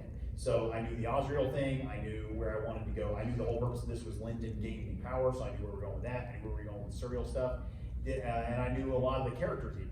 But where does every little specific plot point, was I aware of that? Nah, not really. I just kind of knew these sorts of, I wanted to do a pocket dimension thing, I wanted to do a tournament arc, I wanted to do so it's signposts along the way. I know the ultimate goal, and I have little signposts, and that's it. All right, we got 2 more. So we're in the back row. Back row, here we go. Is Lyndon a monarch or kind of pseudo like? Yes, I know. So I got into that earlier, and the problem is I can't answer that clearly because he's in kind of his own little category. So he's sort of they're calling him a dread god, but he's more like, just as a summary, it's more like he's kind of between a monarch and a dread god. He's sort of there. Yes, we're over there. So I was wondering with the Elder Empire, how it's 2 separate storylines having 2 separate books happening simultaneously. Wondering a bit about the challenges and how that was different from old writing. Because I knew another author that did something similar and swore off it, never do it again. It was awful for him. That makes 2 of us. He was so miserable. All right. So he asked. This is going to be our final question because I gotta answer this one. Writing Elder Empire has 2 parallel books. One of the things people ask me all the time is why, it is funny to me because sometimes people go, this is just a cash grab. You wrote 2 books and what should have been 1? I was like, yes, doing twice the work for less income. It's the opposite of a cash grab. It's like you're releasing cash into the ocean. It is way harder than it would have been to just write 2 books. So that was, the thing is, what you don't realize about a lot of books is all you're doing is propping up a facade. So as the author, all you're doing is you are convincing the reader that there's a lot of depth here and there's a lot of stuff behind this, and this is a real 3-dimensional building, right? But it only needs to look that way from one perspective. Until you're writing 2 books. And then they take place simultaneously and they occur in each other's stories. Well, now it needs to look that way from this angle and from the complete opposite angle. So now I had to have really good timelines as to how long it took to get everywhere, who was going to be where, which characters were appeared in which books at which times. More importantly, the plot structure had to work for both.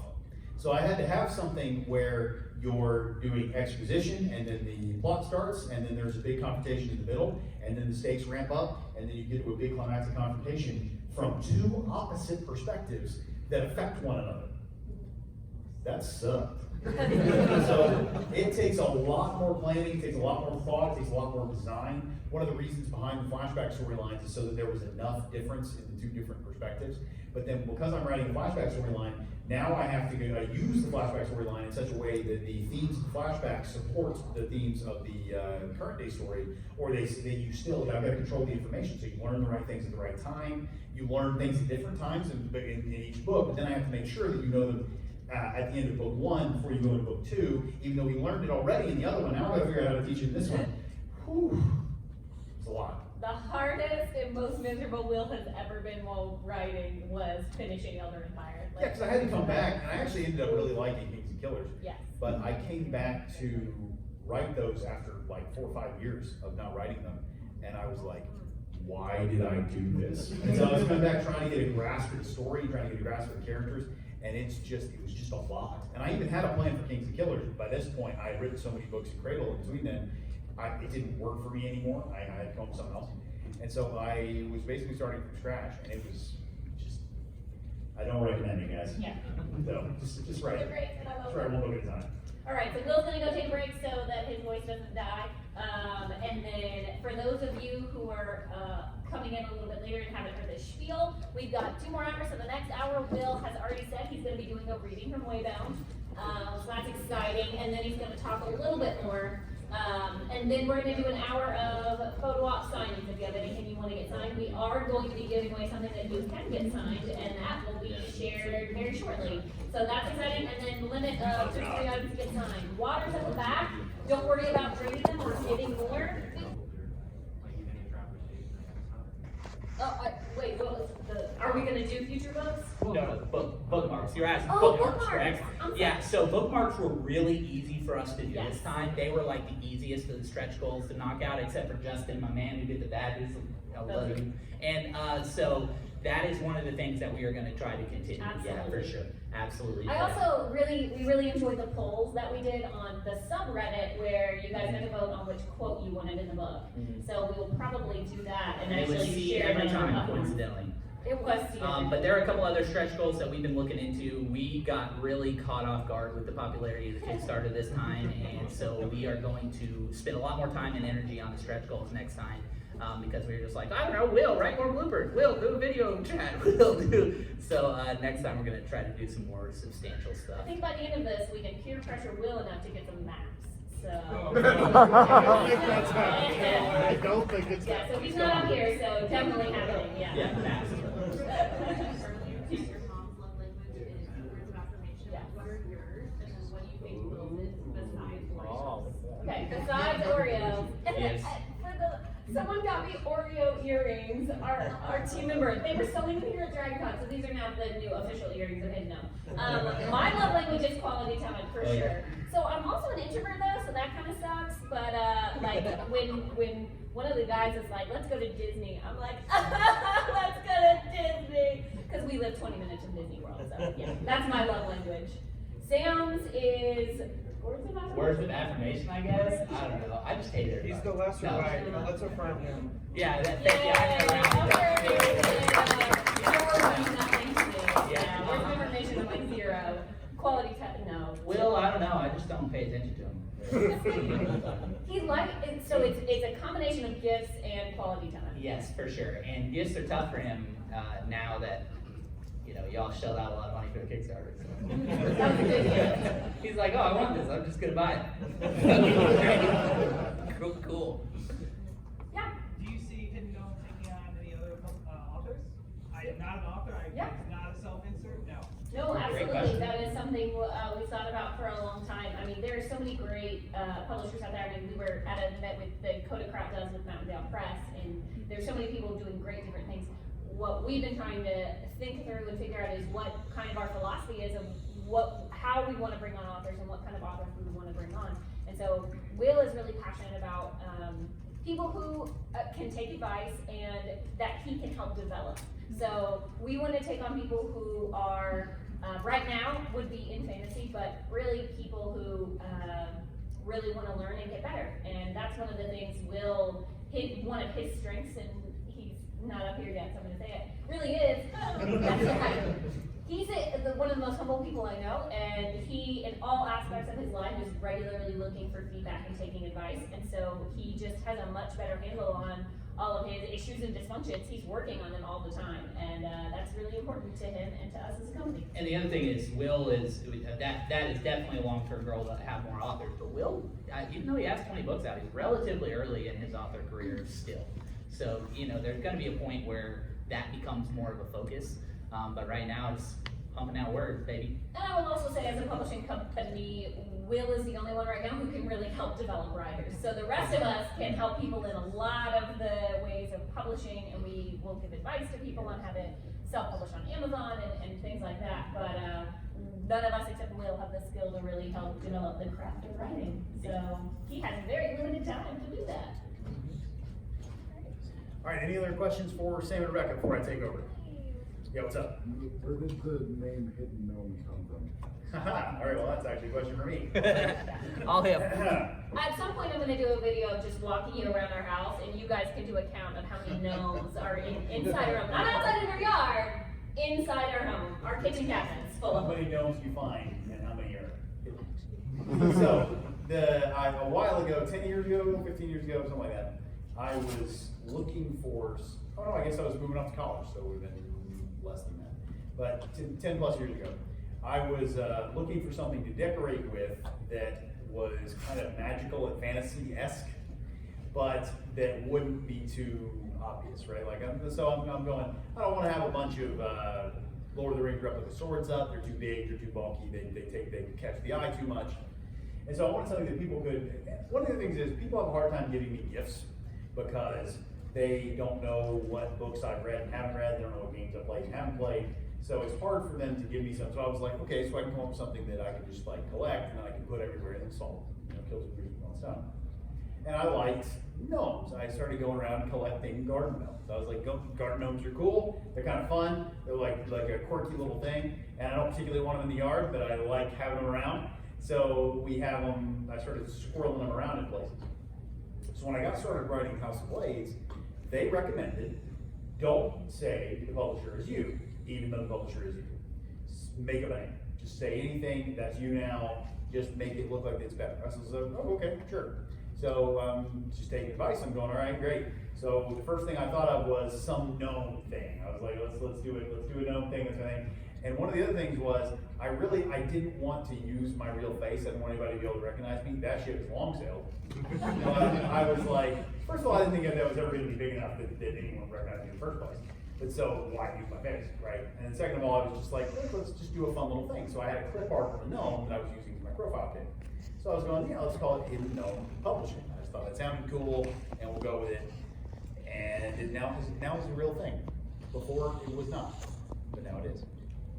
All right, so we're going to start this off. This next hour is going to be mostly me talking. I'm going to grab Patrick, our graphic designer, and my brother Sam up a little bit later when we kind of interview things. And then I have some stuff to say. But first, we're going to start with a reading from Wight. So I'm going to give you some caveats first. First of all, this is a very rough scene. It is. I've not even completed the whole book yet, so this is all subject to change. Every single thing can change. It has not been edited at all. It is completely first draft material. So that's your first caveat. Second caveat is technically this is spoilers. So technically there are spoilers here, but it's from like chapter 2 or 3. So this is all stuff that you're going to get pretty quick. It's not a big. I intentionally picked this chapter because it's more of a character chapter. Other than earlier, it's less of a plot chapter. But there is stuff. So if you don't want to know at all what happens, go away for about 15 minutes. And then third, I'm not Travis Baldry. So that's the main thing. I have not practiced this. I have not read this out loud. I'm going to do the character voices, but I'm not great at it. So I'm just going to roll, right? So we're just going to do this. We're going to take whatever comes out. This is first take, first draft. So don't judge this. This is just kind of a sneak peek. It could all change. Is that good? You all there? Yes? Yes. Get it? All right, here we go. This is, okay. Well, I'm actually going to do a little bit more intro first. This is the end of chapter 3.5. I usually don't do half chapters, but in this case, I didn't know which chapter I was going to put which training section into, so they're all in chapter 3.5. I usually don't do that. Now chapter 3.5 is all the training scenes. So chapter 3.5. Lyndon had gathered all the others together. Orthos, Little Blue, Zeal, Mercy, and Yeren were all spread out in front of him, standing on the smooth ground with the multicolored sky of the pocket world behind them.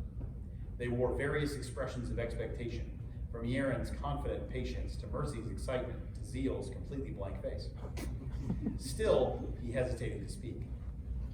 "What are you doing?"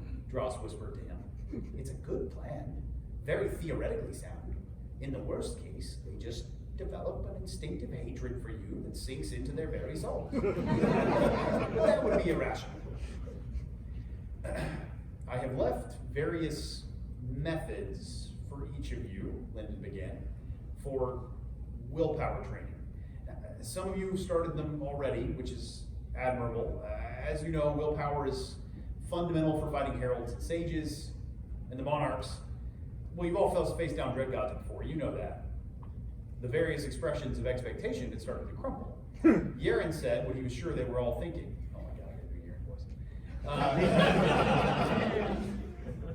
Since when did you ramble on instead of talking straight?"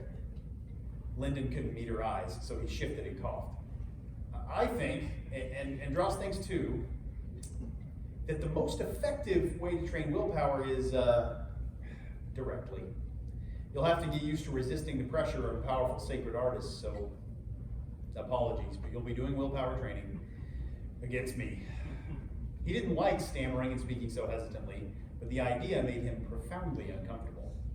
For one thing, proposing that he could suppress them all suggested that he was the most powerful sacred artist there, which was true, but it was still uncomfortable to say out loud. He also knew what it took to resist such pressure.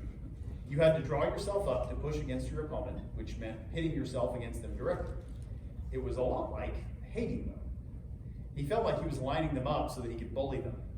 Nonetheless, once they'd received the explanation, all their expressions eased, except for Zeal's, which hadn't changed.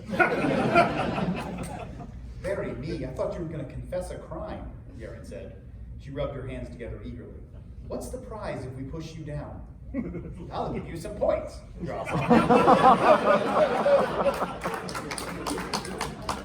Which Lyndon thought was irresponsible. There was no points system in place, so that wasn't a promise he could honor. When you can't take it anymore, take a knee, Lyndon said. He nodded to Orthos, or a shell. I'll take the pressure off immediately. Orthos returned the nod gravely. How long should we endure? As long as you can. The ultimate goal is to be able to fight while resisting me, but we need to see how far we each have to go. Whoever collapses first needs the most help. Zeal looked around. If it's about how long we last, we could just line up by advancement level. I'll be adjusting my pressure for each of you, Lyndon said. Zeal finally showed a dumbfounded expression. Did he think Lyndon was bragging or overestimating his own control? Well, his doubts would be answered soon, because Lyndon could do it. Mercy shifted from foot to foot. Why don't we do this individually? I'm concerned it might be embarrassing if we're all comparing to one another. Apologies, truly, but I do think this is necessary. If we are to fight as a team, we need an accurate understanding of each other's strengths and weaknesses. It's not a point of competition, but so we can help each other improve. Mercy's shoulders slumped, and shot Little Blue a glance. The river seed saw that and gave an indignant chime. For what it's worth, Lyndon said, I do not believe Little Blue will be the first to collapse.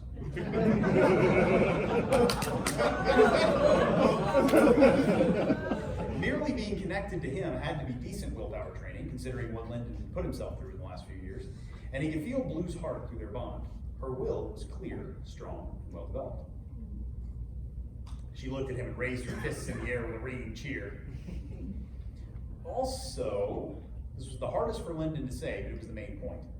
I will need to set aside my personal feelings for each of you. You may feel that I am ruthless or sense that I am an enemy, but please don't take it to heart. He tried not to glance at Yaren, but failed. A laugh burst out of her lips. That's what's been hanging off you. Bring all you've got. If you think I want you to hold back, your ears have been shut.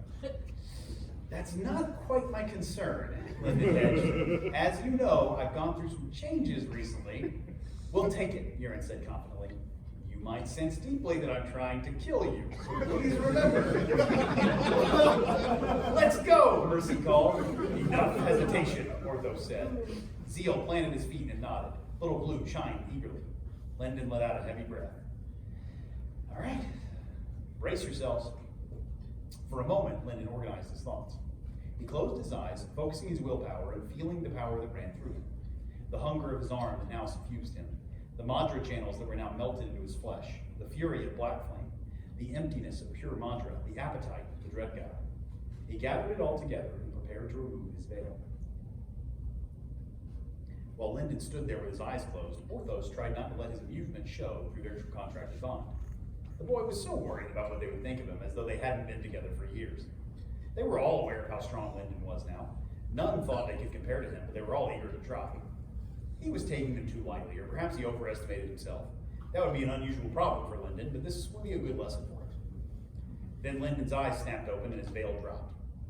Orthos shouted involuntarily. He would have staggered back several steps if he could have moved at all. A mountain had collapsed onto his shell, which was held in place by an invisible fist. That wasn't Lyndon. That couldn't be Lyndon. That was the Dread God, the empty ghost, and it was coming for him. I know it's the empty, whatever. What is it now? What's the actual name? Slumbering Great. Whatever. White circles on, it doesn't matter. White circles on black orbs stared into Orthos, and Orthos knew his death had arrived. He felt the hunger of a predator trying to devour him, and it was all he could do to remain standing. Even his madra was frozen in his spirit, locked in place by sheer terror. The pressure increased by the second, but all Orthos could see were those eyes. They were going to devour him, and the pressure was squeezing him from every angle. His death was everywhere. He had felt nothing like this since the sky turned black, and even then, at least the disaster hadn't been focused on him. This time, death was calling his name. Helpless, Orthos collapsed. Mercy had trained for months in the Book of Eternal Night among the Dream of Darkness technique. She had practiced resistance against nightmares, and of course she had her experiences facing down the weak and wandering Titan. Her own mother's displeasure was significant willpower training. She would be confident pitting herself against most anyone else her age in a straight-up contest of will. Lyndon would win, she was sure, but she would give him a good run. Or so she thought before it came to this. Now it was as though he punched her through her rib cage and seized her core in his dread god hand. She could feel his will gripping her from every angle, crushing her body and her spirit, his ravenous hunger ready to devour her whole. Her eyes crossed and she tried to summon her armor, but she couldn't make it work. Desperate, she thought of the 7th page for Book of Eternal Night. That had a measure of her mother's willpower inside it, so it would surely keep her on her feet. But then, what would be the purpose of this test? Mercy stood as long as she could under the pressure of those black and white eyes. Eventually, she could take it no longer and dropped to her knees. She was the second to last, she saw, but she wasn't too disappointed. At least she had lost on her own. Little Blue didn't have any complex feelings about the test. She just tried her hardest. Everything she could feel through their bond indicated that Lyndon really was trying to kill her. He intended to crush her and eat her. But he wouldn't actually do that. She didn't need to come up with any reasons to justify that. She just knew Lyndon. He wouldn't intentionally hurt her. For her, that was an ironclad fact of the universe. No matter what her spirit was telling her, she just had to resist as long as she could. She screamed into the pressure, and though it came out more like a melodious whistle, it helped her stand up for a second longer. When she fell, she collapsed onto her back and welcomed the relief from the pressure. When she turned and saw Mercy and Orthos already on the ground, she punched one fist into the air. Zeal's entire body was covered in sweat. Pressure gripped his madra channels, threatening to twist his spirit in knots. He couldn't hold back the memories of the sage of calling storms. A grin on the man's face as he twisted his tools inside Zeal's soul, subjecting him to that very fate. Threatened spirit. I'll have to change that line. But Zeal had lived with spiritual pain as a fact of his life for many years. He shoved back out of sheer stubbornness. His fear, his discomfort, Lyndon's razor-sharp desire to kill him, what did those things matter? He would die on his feet. Although those black and white eyes were relentless, they seemed to swallow the world, an endless void. It had been hard enough to meet a weakened, wandering Titan in combat. This was like facing the Dread God down alone and engaging in a staring contest. Now he was preparing to fight the weeping dragon. To do that, he needed this training. Zeal's hands started to shake. The tremors traveled up his arms and all the way to his head, though he couldn't seem to blink or pull his eyes away even if he wanted to. Then the vibrations reached his knees, and he collapsed. He thought he'd feel ashamed, but all he felt was relief, and then a small amount of pride. He lasted as long as he realistically could. Besides Lyndon, the only one still on their feet was Yeren. Not a bad result. He did say so himself. Yeren had known how Lyndon's sacred arts had leaped forward after he consumed the Silent King. He was somewhat outside normal advancement now, with a body and spirit more comparable to Harold's despite being a sage. And she'd known how he struggled with the wills of those he consumed. Even so, she was no slouch herself. She'd faced down the monarchs and hardly blinked, not to mention denying the will of the Gleaming Phoenix. The others she knew couldn't match Lyndon, but she'd give him a race. Or so she thought. There was no trace of Lyndon left anymore. She was facing down the Void Sage, the master of the labyrinth, the Dread God, and he was here to kill her. Her powerful body didn't matter before this pressure. She struggled not to bend like a straw at the bottom of the ocean. Her spirit ached, and she felt like it would twist and devour her from the inside out. Her oldest fear. She remembered this hunger, remembered being a parasite that wanted to hollow her out. Now she faced it again, and she trembled. But still, she pushed back. She had her pride, and she wrestled with her blood shadow for years before it had become Ruby. She would never give in. She pushed back hard, gazing into Lyndon's eyes, watching for him to slide back a step. The aura around him rippled, causing a slight breeze to tug at his clothes, but he didn't even blink. He didn't move his hands from behind his back. He only gazed back, his will steel and unbending. She wouldn't give in, not if it killed her. She locked her knees and meted defiantly, even when she felt blood trickling from her nose. All her mantras cycled rapidly, at least as much as she could make it move at all. And she gripped her fists until her fingernails made her bleed. Only when Lyndon ratcheted up the pressure again did her body fail her. She was flattened to the ground, though he let up instantly. And while she had prepared herself for the possibility of losing, she was still filled with shame. She had thought she'd stand a chance. Lyndon looked over his friends coughing, groaning, and shifting on the ground. Apologies, he said. Are you all right? He could feel that they were unharmed, but a round of groans answered him. I hate you, Seal said. How about a break before we try again? Lyndon suggested. Mercy threw a pebble at his head. That is the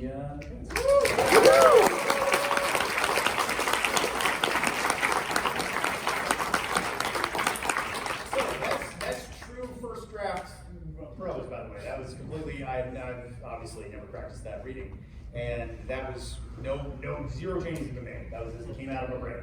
So that is, that's a taste of what it looks like when I'm just writing something down. That's how it comes out. There you go.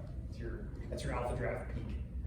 All right, so what do you have next on the schedule? I don't remember what I'm supposed to be introducing here. What do you guys think? First of all, from the scene, how do you like it? Good.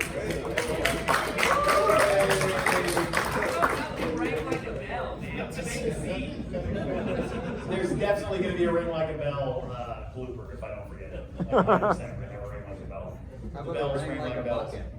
What? I said, how about a ring like a bucket? Ring like a bucket. Okay, so what we're going to do now, there were a couple things I was trying to think of, like what do you guys, if I were in the audience, Patrick, you can come up here. What do I want to hear from this event? What do I want to hear from Will Wight if I was a Will Wight fan and not Will Wight? And one of the things I would want to hear, besides details of the books, I want to hear what is it like to work in Hidden Gnome, what is it like to work in the team, what is the journey like, how do you get here, how do you go from House of Blades to DragonCon? So we have here, first of all, my sister Rebecca. Most of you got the intro earlier. Rebecca is who are you, Rebecca? I'm the business manager. Oh good, I forgot. A generic title, yay! She is the business manager of Hidden Gnome, so she worked for Disney for 6 years. Yeah, so I got a degree in civil engineering. We all went to the University of Central Florida, and I followed them there because I thought Orlando's a real city. We weren't raised in a real city, and UCF was awesome, and it was huge, and it had a giant engineering program, so I went there, and then worked for Disney for 6 years, and I was ready. I did design and construction contracts for a lot of renovations that happen in all of the parks and resorts. So their hotels, rides, stuff like that getting renovated. That was the team I was on for many years. So anytime Walt Disney World had a project where they had to renovate a hotel or ride or whatever, that was Rebecca's department. Okay. I was about to go on a whole spiel on No, you don't need to. resorts. I'm You gonna don't shut need to. that down, shut that in. Yeah. But yeah, no, I worked there for a long time, but I knew after the last 2 years I was there, I wanted to do something different. So I thought I would stay with Disney forever because I love the company, love the parks.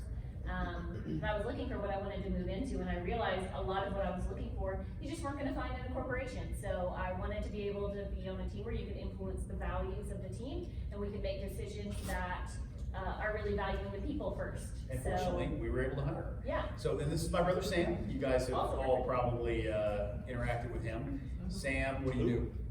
I talk to y'all on the internet. Yep. I forget what name we came up with, but I am now getting into the PR fan outreach for Hidden Gnome. So a lot of the times, unless if you comment or message and you get a response from Will, unless it's a detailed, like I won't be going, yeah, hey, thanks, I loved it. If I'm When not I wrote Will, it, yeah. So If it sounds like it came from me, it came from me. If it sounds like it came from a generic corporate root drone, it did. It did. I graduated from UCF as well. I got a hospitality management degree, which has been so great. And I was bartending and serving at Disney for a long time, and then the pandemic hit, and I got furloughed. And I was just kind of burned out on doing that. There's not a real end goal when you're bartending aside from making money. And I joined the team, which has been great. It's been really, really cool because I don't read a ton of fantasy. Pretty much all I read is Will, and I am obsessed with Cradle more than all of you, I promise. So, you got a tattoo? Show me your tattoo. Yeah, I got my tattoo. Soul Smith is dedicated to me, so I got my first and only tattoo there. We're gonna work on some more. So it's been cool. And now I've helped work on the covers and stuff like that with Patrick. Yes, and then that transitions Patrick nicely. has the coolest story. That's Yeah, true. he does. We transition to our special guest, which is, he's got a mic, which is Patrick Foster. He has been our graphic design artist from the beginning, starting with House of Blades. And he has done the graphic design for all the covers, and he is our art director at Hidden Gnome. So Patrick, who are you? So this is awkward, because I both am not a Wight, and I didn't go to UCF. I mean, I'm not technically supposed to be there. Yeah. No, I've been a graphic designer for many years, a lot. I don't tell people the number anymore because it's depressing. Actually, I met Will when he was 8. Yeah, very small. Yeah, because I was doing work for his dad. And then, I went away and I went to other places. I teach graphic design at the university level. And like most professors, until you get a staff job, you're very itinerant, right? You have to go where there's a gig. So in between living in Florida and working for Will's dad, I lived here in Atlanta, I lived in Santa Fe, I lived in the Bay Area in California, and then I went to grad school in Halifax, Nova Scotia in Canada, and now I teach graphic design at a university in British Columbia, which is fun. Look, let's be perfectly clear. I'm a pretty good designer, and I'm like an average to middling teacher. So getting started with House of Blades. So it's 2013. I am just finishing up my grad degree in creative writing at UCF. And I know one of the main things is that you need a professional cover. So you don't want your cover to look like you made it because people can tell. So I was going, okay, we need an artist who actually knows what they're doing. And we went through UCF, we looked at the professors, we looked at some of the students, we were going, okay, you guys, nobody had a good answer for us. And Dad was like, well, I know a guy. He used to work for a company that we just hired to do some mailers and design some mailers and stuff years ago, but I haven't heard from him. So we contacted Patrick, and how did that go, Patrick? I'll be honest, you get an email from somebody you knew 10 years ago going, my son wrote a book. Your first response is kind of like, I was really fond of Billy, and Will was adorable when he was little, so. I grew out that fast. I said, look, I'm not an illustrator, right? I do a lot of typography, design, and things like that, but I'm not a guy who can paint a fantasy cover. But I'm teaching a whole school of people who want to do nothing but paint fantasy. So I will find you a couple of people who will help, and I'll sort of manage the process so it doesn't look bad. All right, so drilling in on that a little bit. You don't do covers, so what do you do? As little as I can get away with. No, that's not true. I do actually do all the covers for Cradle with a couple of exceptions, because the illustrations that go on the Cradle covers are sort of in my wheelhouse, all right? That's the sort of skill set I can do. But like you've seen the Elder Empire covers or the House of Blades covers, that sort of really elaborate painterly work is completely beyond me. I'm just not that guy. Even when I was great at it, and that was a long time ago. So I do most of the design work on the covers. I do all the typography. What is typography? Keep up. Sorry, this is why I'm not a very good teacher. Typography is the art of checking what font you're going to use and the size it's going to be on the page, on the interiors, and how much space there is between each line to make it readable, right? Because you've all picked up a book and opened it up, I think, and gone, oh, it's really hard to read. Well, that's because somebody let Word do it for them. So this is the reason why I wanted to drill deep into that, because that's important. We have a guy for this because that impacts your reading experience a lot. And you don't realize how. You just go, well, I mean, if I read it on a Word document or I read it on a web page, I can read it. So that you don't think about how you choose the font, how the margins are, what the words look like on the cover. You don't think about who formats the book. This is all stuff that somebody's got to do all that. And we've had to do that for the Kickstarter too, which is brand new, old new to us, so yeah. Yep. So you found artists for us for House of Blades? Yeah, there were a couple of lovely women sisters in one of my classes who were painters and dug this sort of thing. And I said, well, they'd be ideal for it. And I sent them to Will, and I said, look, they'll do a good job for you. I won't get involved if something goes wrong. And I don't know if this is a secret, but they showed me the final version of House of Blades that they were going to send in. And the painting is lovely. And where it says House of Blades is awful. Is like legitimately, no, I'll fail you. You can't send it, because at this point I've had some conversations with Will, and I'm like him, so I'm not, you can't do that. So I designed the cover typography for House of Blades and gave it to them and said, get this into your painting and make it look better, and they did. And then Will said, we need to do a paperback. Can you do that? And I went, look, anybody who's ever worked with a designer should recognize that if you go, can you do that? The answer is yes. Because by Monday, I'll know. But you never turn down billable hours, right? Teachers don't make a lot of money. So I said, sure. I read a lot of books.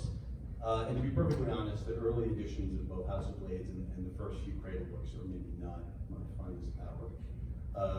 They're fine, but they could be a lot better. And the new editions I'm really excited about. Every time. Like every creative who hates their own Right, work. I very much empathize with that, but it's not true. So, the picture I want to paint for you here is we couldn't find artists. We ended up getting Patrick, well, hooking us up with artists who were students, and they were going to do this professional job.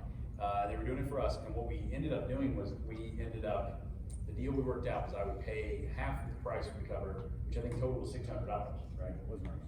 So it was $300 up front, and then if the book made any money, then I would pay a certain percentage, I don't remember what it was, of the profits we made until we paid the other $300 back for the total $600. So that was as best we could do to kind of go, so you guys kind of, you guys got a job, now you can put it on your resume and your portfolio, I've got a cover, like we're all learning here, right? This is something we were trying to figure out to go, let's figure this out and move forward and work forward in the future. We make that money back. So that's good. We got there. It's fun going around places where it's, are we gonna make $600 on this book? Yeah. Like a month later. We weren't sure. And then, so then moving forward, what's the difference between that and where we are now? Yeah. So, I don't know if this is a secret. I'm pretty sure you wrote Unsold as a sort of palate cleanser, right? Because you needed a break from Elder Empire. Yeah, and I needed to make some money. Right. So he was pretty sure that the book would sell. He wasn't convinced it would sell. So he said, hey, I wrote this book. I don't know if we're going to do any more. We should make it like a really simple cover for it. Yeah. And I went, yeah, sure, I'll throw something together. And so I designed the typography where it says we're Wight at the top, and it's Unsold, and I did Cradle Book 1 because we're all wild optimists, right? And then he said, oh, what are we going to put in the middle of the art? And a lot of fantasy novels have sort of a really strong icon style piece of art in the middle of the page, and I went, great, tell me something that's in the book that we can make a shape out of it. He described the badge to me, and I did a couple of sketches, and he went, yeah, it looks like that. And so the Unsold badge, that's really my illustration range. I could do that. In fact, I did do that. But he's just like, I think it's a one-off. I'm not sure anyone's gonna buy them. If we do a couple more, it'll be great. I went, okay. So I didn't spend any time on it, seeing one spend any money. And then it took off. Yeah. And so that was a big surprise to all of us.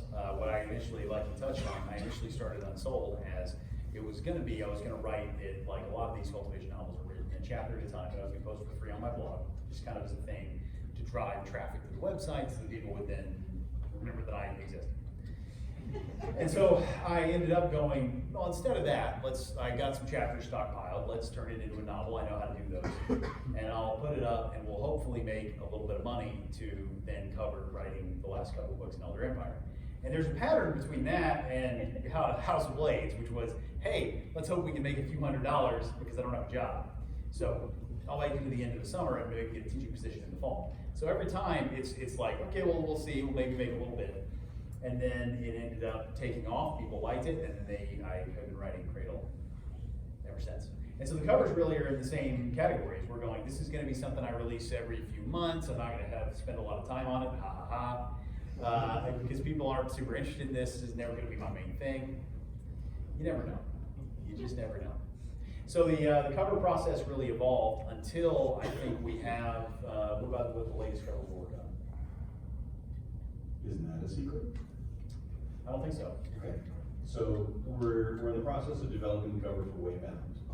And this is a really interesting story. Somewhere between Soulsmith and Black Flame, he came to me and he said, I have an idea for a thing that I want to cover. I don't know what book it's going to be on, but can you do this? And once again, it's one of those things, no, I can't draw this. But I knew a guy. And so I had someone contribute a piece of art to this piece, and we sat on it, and we sat on it, Yeah. like we're waiting, and I'm like, dude, it's the 12th book. It's now in. So basically, this cover's been mostly done for like 2 years. This is the Waybound cover.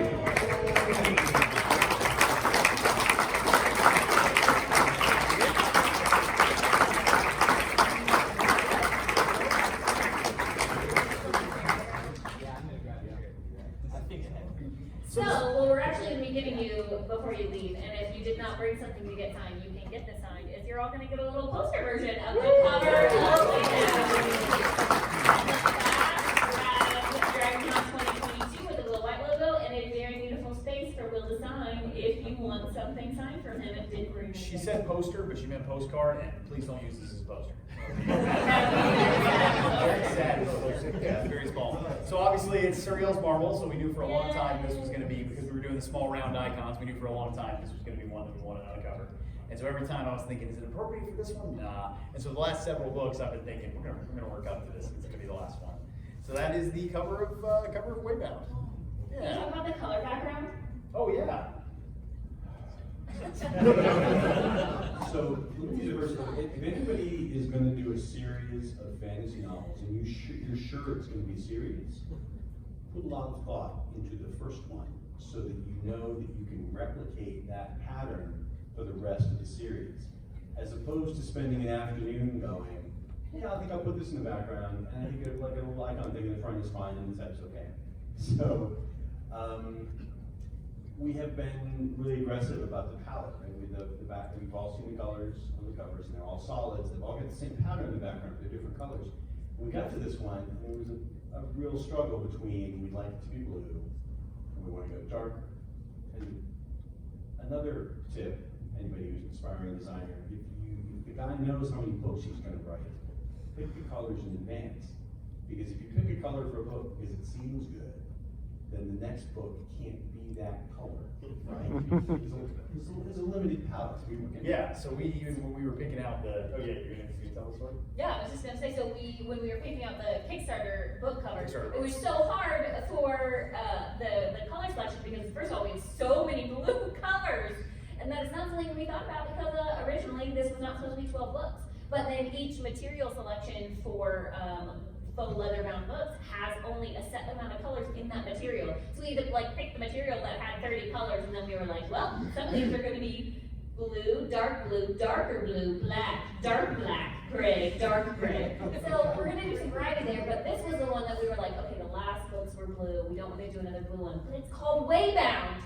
The way has to be blue. But then, I don't remember if it was you or Sam who had the idea, but it was, wait a minute, the Waybound, you're moving from, oh, it was Sam. Sam really wants his credit. Sam wants credit for that. So moving out of the space and into the way, you're moving from black to blue. So we were like, let's do this as the first transitional background color. Patrick, can you make that look good? And then he was like, yeah, I'll get it to you in 2 weeks. And then 5 minutes later, he sent us this.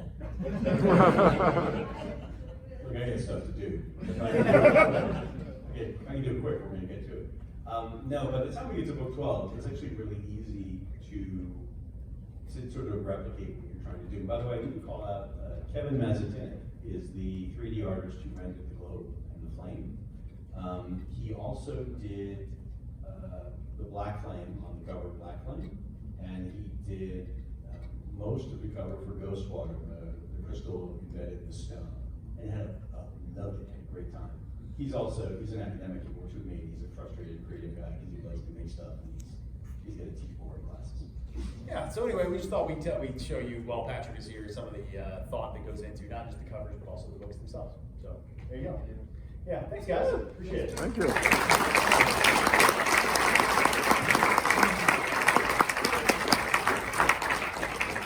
So, the only other thing that I do want to say is that yes, I read a sample, and yes, we have the cover. The book is not coming out soon. I'm sorry.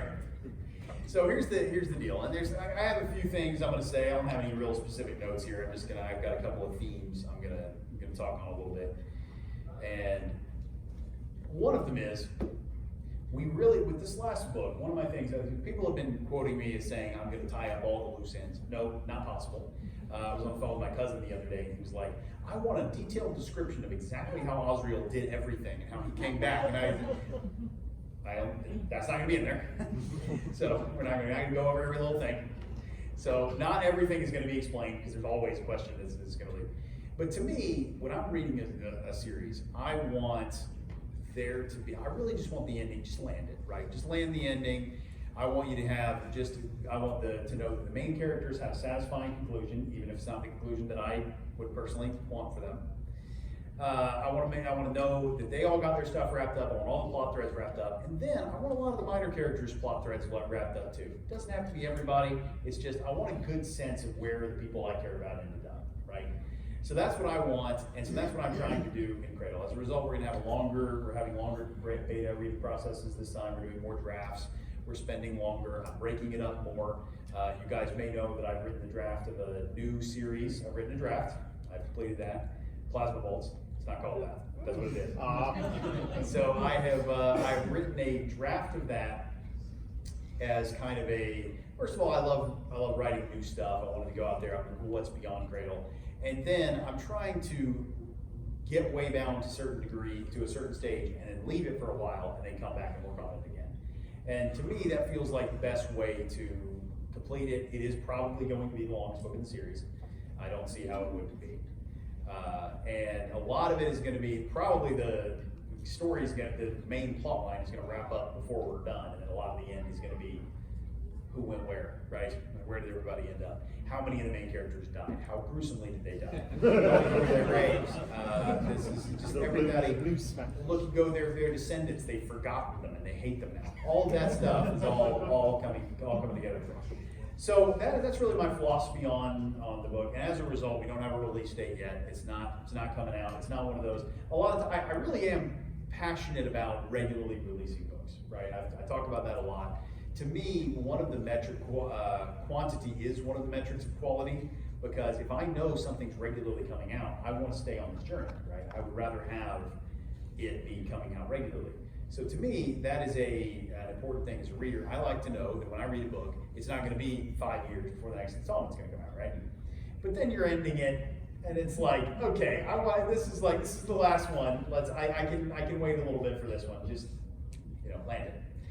But I can't promise everybody's going to be happy with the ending. I can promise not everyone will be, because that's just true no matter what it is. But I think my priorities are to really wrap up the journey in a satisfying way, and to go over the journey we've been on with Cradle from the beginning to the end. Because by the time this comes out, this will have been 7 years. So it will have been a 7-year journey, really 8 years for me. And that's a lot of my life, and it's a lot of your lives. And we've been on this journey together for a long time, walking this path together. Hey. And that to me is, there's something important about that. There's something cool, and that transitions into some of the stuff I was about to say. I mentioned this earlier. I mentioned this a lot. But when I say target group, I say that, and that's just the phrase I use for who you're writing the book for. And when I say that, people think target demographic, right? They think I'm selling this to 18 to 24-year-old men in the greater, Chicago area or whatever. But what I really mean is, you're not communicating in a vacuum. You're never doing anything alone or in a void. There's a mystique around writing that the writer goes alone and channels the inspiration, and then it's either good or bad in a vacuum. And it's not really like that. It's a communication. It's a two-way street. So when I say target group, what I'm talking about is, who are you doing this for? Who are you doing this to serve? What is this? Who's supposed to benefit from this? For me, it's not about the experience of the author, it's about the experience of the reader. And that's what I think as a reader all the time is, I'm reading this and I'm going, this was something that the author really enjoyed, but it didn't connect to the reader. And I know you guys have had that experience. And I think that is a critical part of why the books connect. because at least I'm doing my best, right?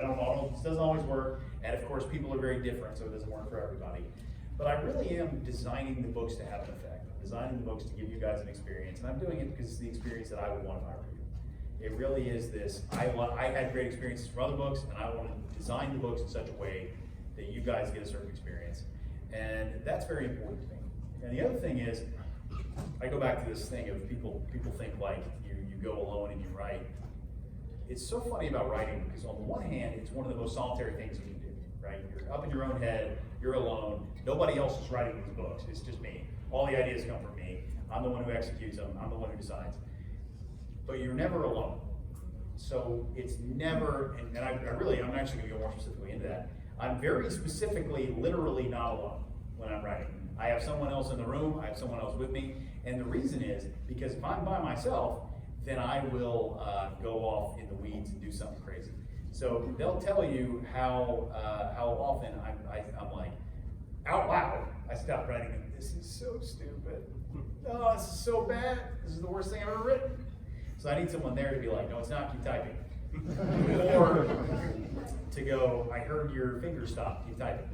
So there's that very literal, direct level of, and then there's just a greater context of, we're part of a team, we're doing this, we're putting these books on together. I can be writing without the people you see here helping with this, and without Patrick doing the covers, and without Sam helping with social media, without Rebecca doing the business managing. Without all this stuff, I could still be writing books. But first of all, would I be? And second of all, would I be able to write as much or as often, or would I be able to do it in a healthy way, or would we be able to reach as many people? No, is the answer. No, it's a team effort. It really is. And I think if you try to do it yourself, you are setting yourself up for greater difficulty and probably failure. And all I mean is, get people to help you, get people who care about you, get people to work with you, and remember that, in the same vein, remember that this is not about you, it's about the people you're writing for. And that's true for writing, but it's true in a lot of other ways too. It really is this, you don't do anything by yourself. You're in the context of a lot of other people, you're in family and friends and other people who are around you, people you're co-working, people you're working with. And in whatever you're doing, I know a lot of people, you aren't writers, and so whatever it is you're doing, you are doing it for the benefit of other people. You're doing it to produce a change and an impact in other people's lives. And I think it's just as important there as it is in writing. So that was the main thing I wanted to say, because that's just a big deal to me as I'm working. It's something I have to constantly remind myself of, and that I see is missing in other people's writing, is a lot of times they are either trying to do everything themselves, so they're biting off way more than they can chew, and it's like, stop. Or they are writing something and they're hoping that it will catch on to other people. They're not designing it for the purpose of reaching a person for a goal. So I see that and I'm sad about it because I'm going, you're having the worst experience and the people reading are having the worst experience. I want you to be having a great time. I want people reading this book to have a great time. I want everybody to be great. So that was what I wanted to say. That was my little bit at the end of the time. Great, perfect, right on time. So that was my little 2 cents. I just wanted to end on that. I just wanted to say my little bit. I talked about this a little bit on the stream recently. And I intended to talk a little bit more about plasma bolts. Do we have time for that? Yeah, 5 minutes. 5 minutes. All right, I got 5 minutes to flex. So instead of ending on that sappy philosophical note, jokingly, they've been calling it plasma bolts. The current working title is The Last Horizon. So, the idea I've been tossing around for a long time is a space fantasy book, because there's not a lot of space fantasy. I call it space fantasy intentionally instead of sci-fi, because there's tons of sci-fi. Sci-fi tends to have hard rules that you follow in a world. I'm talking about fantasy in space. So currently, I have a wizard who starts off piloting his spaceship and gets pulled over for a border stop, basically. So that's how it starts. The magic system in the world is wizards, who are I'm calling them wizards right now. So mages, everybody who's a magic user has one spell or one ability that you have. So then you extrapolate on that spell. So if you're really good at finding spells, that's all you can do, because you can have a bunch of different finding spells. So you learn to use your set of spells flexibly. But this guy was cloned at birth and there are 7 of him, but their souls are all the same, so they end up being able to, intentionally, so they end up being able to fuse together, so now he has 7. So he has 7 spells, and so he's a lot more flexible than any of the other wizards.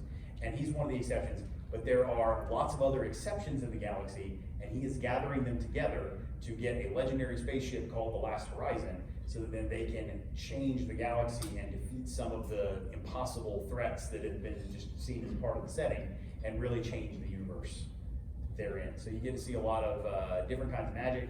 The main character starts overpowered, and every other main character is overpowered. They're all overpowered together, and they're banding together to face these really like galaxy-spanning threats.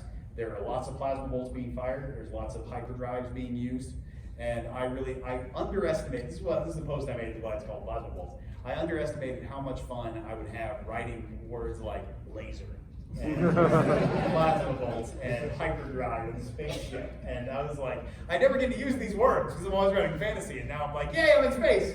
So that's the attitude in which I'm going with this. And every single thing I just told you is subject to change. Because while I have a rough draft, it is very rough, and I don't exactly know where all I'm going, and it's this part is more of a discovery process. So I can change every bit of that, and none of that is etched in stone, but that's currently where it is, and that's currently what the project is. Still working on it. So that's the sneak peek of Plasma Bolts. Yes, sir. Do you know if it's going to be set within the same way iterations as I do know.